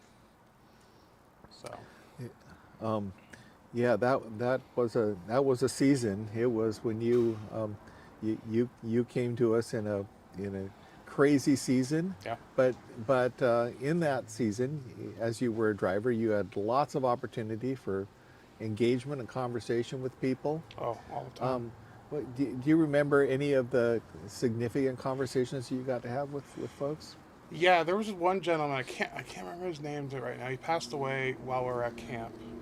He was a gentleman that came. He went into his town every day, and he never talked to anyone. But when it was just me and him in the van, we would have conversations about life and about. He was very, very, very biblical based man, and very well versed in the Bible, and loved to sing. But like when other people were in the van, that was not a thing. So it was really. I actually got to. His funeral was in I think Arizona, and they had me live stream in from it. That was a blessing. And actually, when we were removing all his property from Alliance, I actually got his Bible, and it's one of those used Bibles where it's falling apart, and wow. So it was well used. So, and then there's just other random men and women that I got to just really connect with over those 10 months, and I don't hear from them much anymore. The year after, I would see them pop in here and there, but yeah, there was some really good connections of people just trying to get a foothold back up in life. So it was definitely a humbling season because, like I said, I was not well versed in the homeless world leading up to that. So. Well, we are definitely grateful that you are on our team, and I am definitely grateful that I said you'll be back. Yes. Because I did fully expect that you would be back. Yeah, it was. Because I knew that there was a place for you, even if it wasn't that place. Yeah. Yeah, it was very. When it was kind of sad to say I was leaving from a ministry I was really enjoying for the 2 months I was here. Then to hear like the executive director, who I barely knew, just say, "Oh, you'll be back." I'm like, okay. But it's led to so much joy over the last 5 years, and just the connections I've made through our homeless community, or our the people I work with, and I've built some really strong friendships and brotherhoods through some of the guys like Christian, who was just on, and Jody and Ernie and Eric, of course. Known him for a long time. So you were with us at the camp when we were. So it was about 15 months that we were doing that, right? You were doing that. Yeah, I was there for 10. I was probably the last 10. Okay, the last 10 months. Okay. But it was right. It was a different life out there. Yeah, that was the hard 10 months. It was the last 10 months for the hard 10 months. When you were at the desk, what were some of the surprises that you experienced from the people that you know, as you were engaging with the homeless guests? What were some of the things that surprised you? What were some of the things that challenged you? What were some of the things that blessed you when you were in guest services?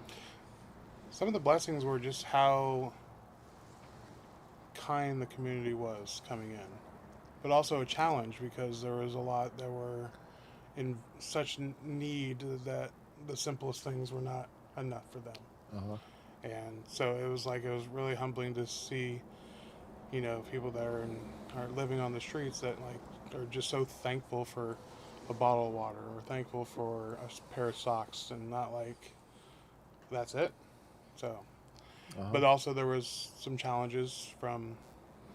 I think a lot of this came out of COVID too. It was just a lot of challenges for people that got a lot of entitlement kind of through it, and you know, so that was hard. And then just, you know, seeing some of the people that would come in daily and ask for a bed, and we would get them a bed, and then they just wouldn't show up that night, and then just kept coming. And there was one gentleman I remember, he would always try to get into. He was like, oh, I want to get into a TSP. I'm like, okay, well, do you have a job? He's like, well, I'm getting a job tomorrow. And that happened for like almost 6 months. It was always, I'm getting a job tomorrow. So I just hope he ever got that job. And then there's guests that you would see that come through and do the program, and they do so well, and then 8 months later they're relapsed and they're back on the street. David Nagy. Well, yeah. One of those that was just soaring and then relapsed, and it shows you that, you know, addiction's real. Yeah. It can go so quick and so fast. We just saw David earlier today. Oh, good. Yeah. Good. That's extended into, I was blessed to be able to work into prison ministry at San Quentin last year.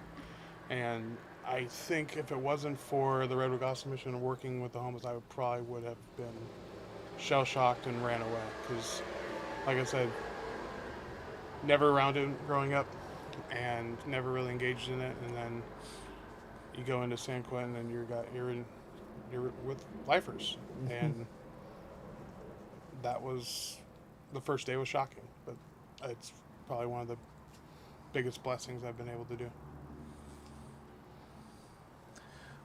So that ministry, going into San Quentin, obviously, you know, working here has, you know, helped you with that. Yeah. But that was born out of ministry that you've been involved in, with a spiritual renewal weekend that you work with, the Curcio group. Yeah. And a lot of folks from the church that you attended for many years, New Life Church in Petaluma, were involved in that. And with that, a number of people from Redwood Gospel Mission have been involved in that. Yeah, a lot over the last couple of years, which has been cool. And they you know, they certainly associate you with you know, with tie-dye and Renewal of Jesus weekends. Who have been the you know, what has been some of the biggest blessings you've experienced of people at the mission experiencing that renewal weekend, and what have you what are some of the testimonies that you've seen from there? Yeah, it's really coming like the results of after the weekend. You know, seeing guys and women go through this weekend and just come back with just renewal of like joy of like wanting just to care and love for more people more than they usually have. You know, like just recently, like James King just went through it, and like he came back and people were just that didn't even know what it was. So just like, what did James do? Because he's a whole different man. And he I remember talking to him. He described it as like having that joy that he had when he first came into the mission.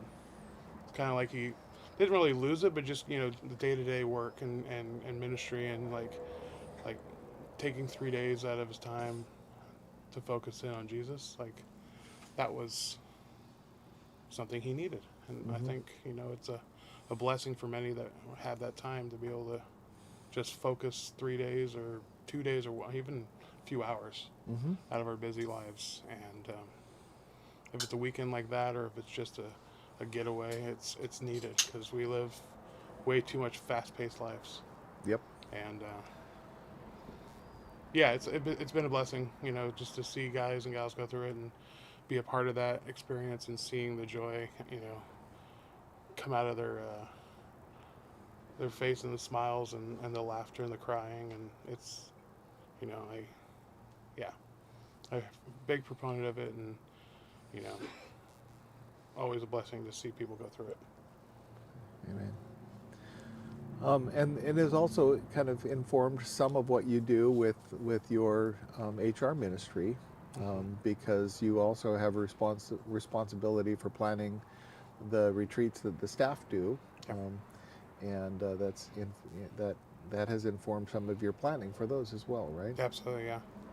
It's made event planning much easier to kind of correlate and everything, and be able to plug in things that, you know, come from my Curcio world or just church world, and use it in our retreats. It's been a really big blessing too, because they get to kind of have a little version of something like that. And what are some of your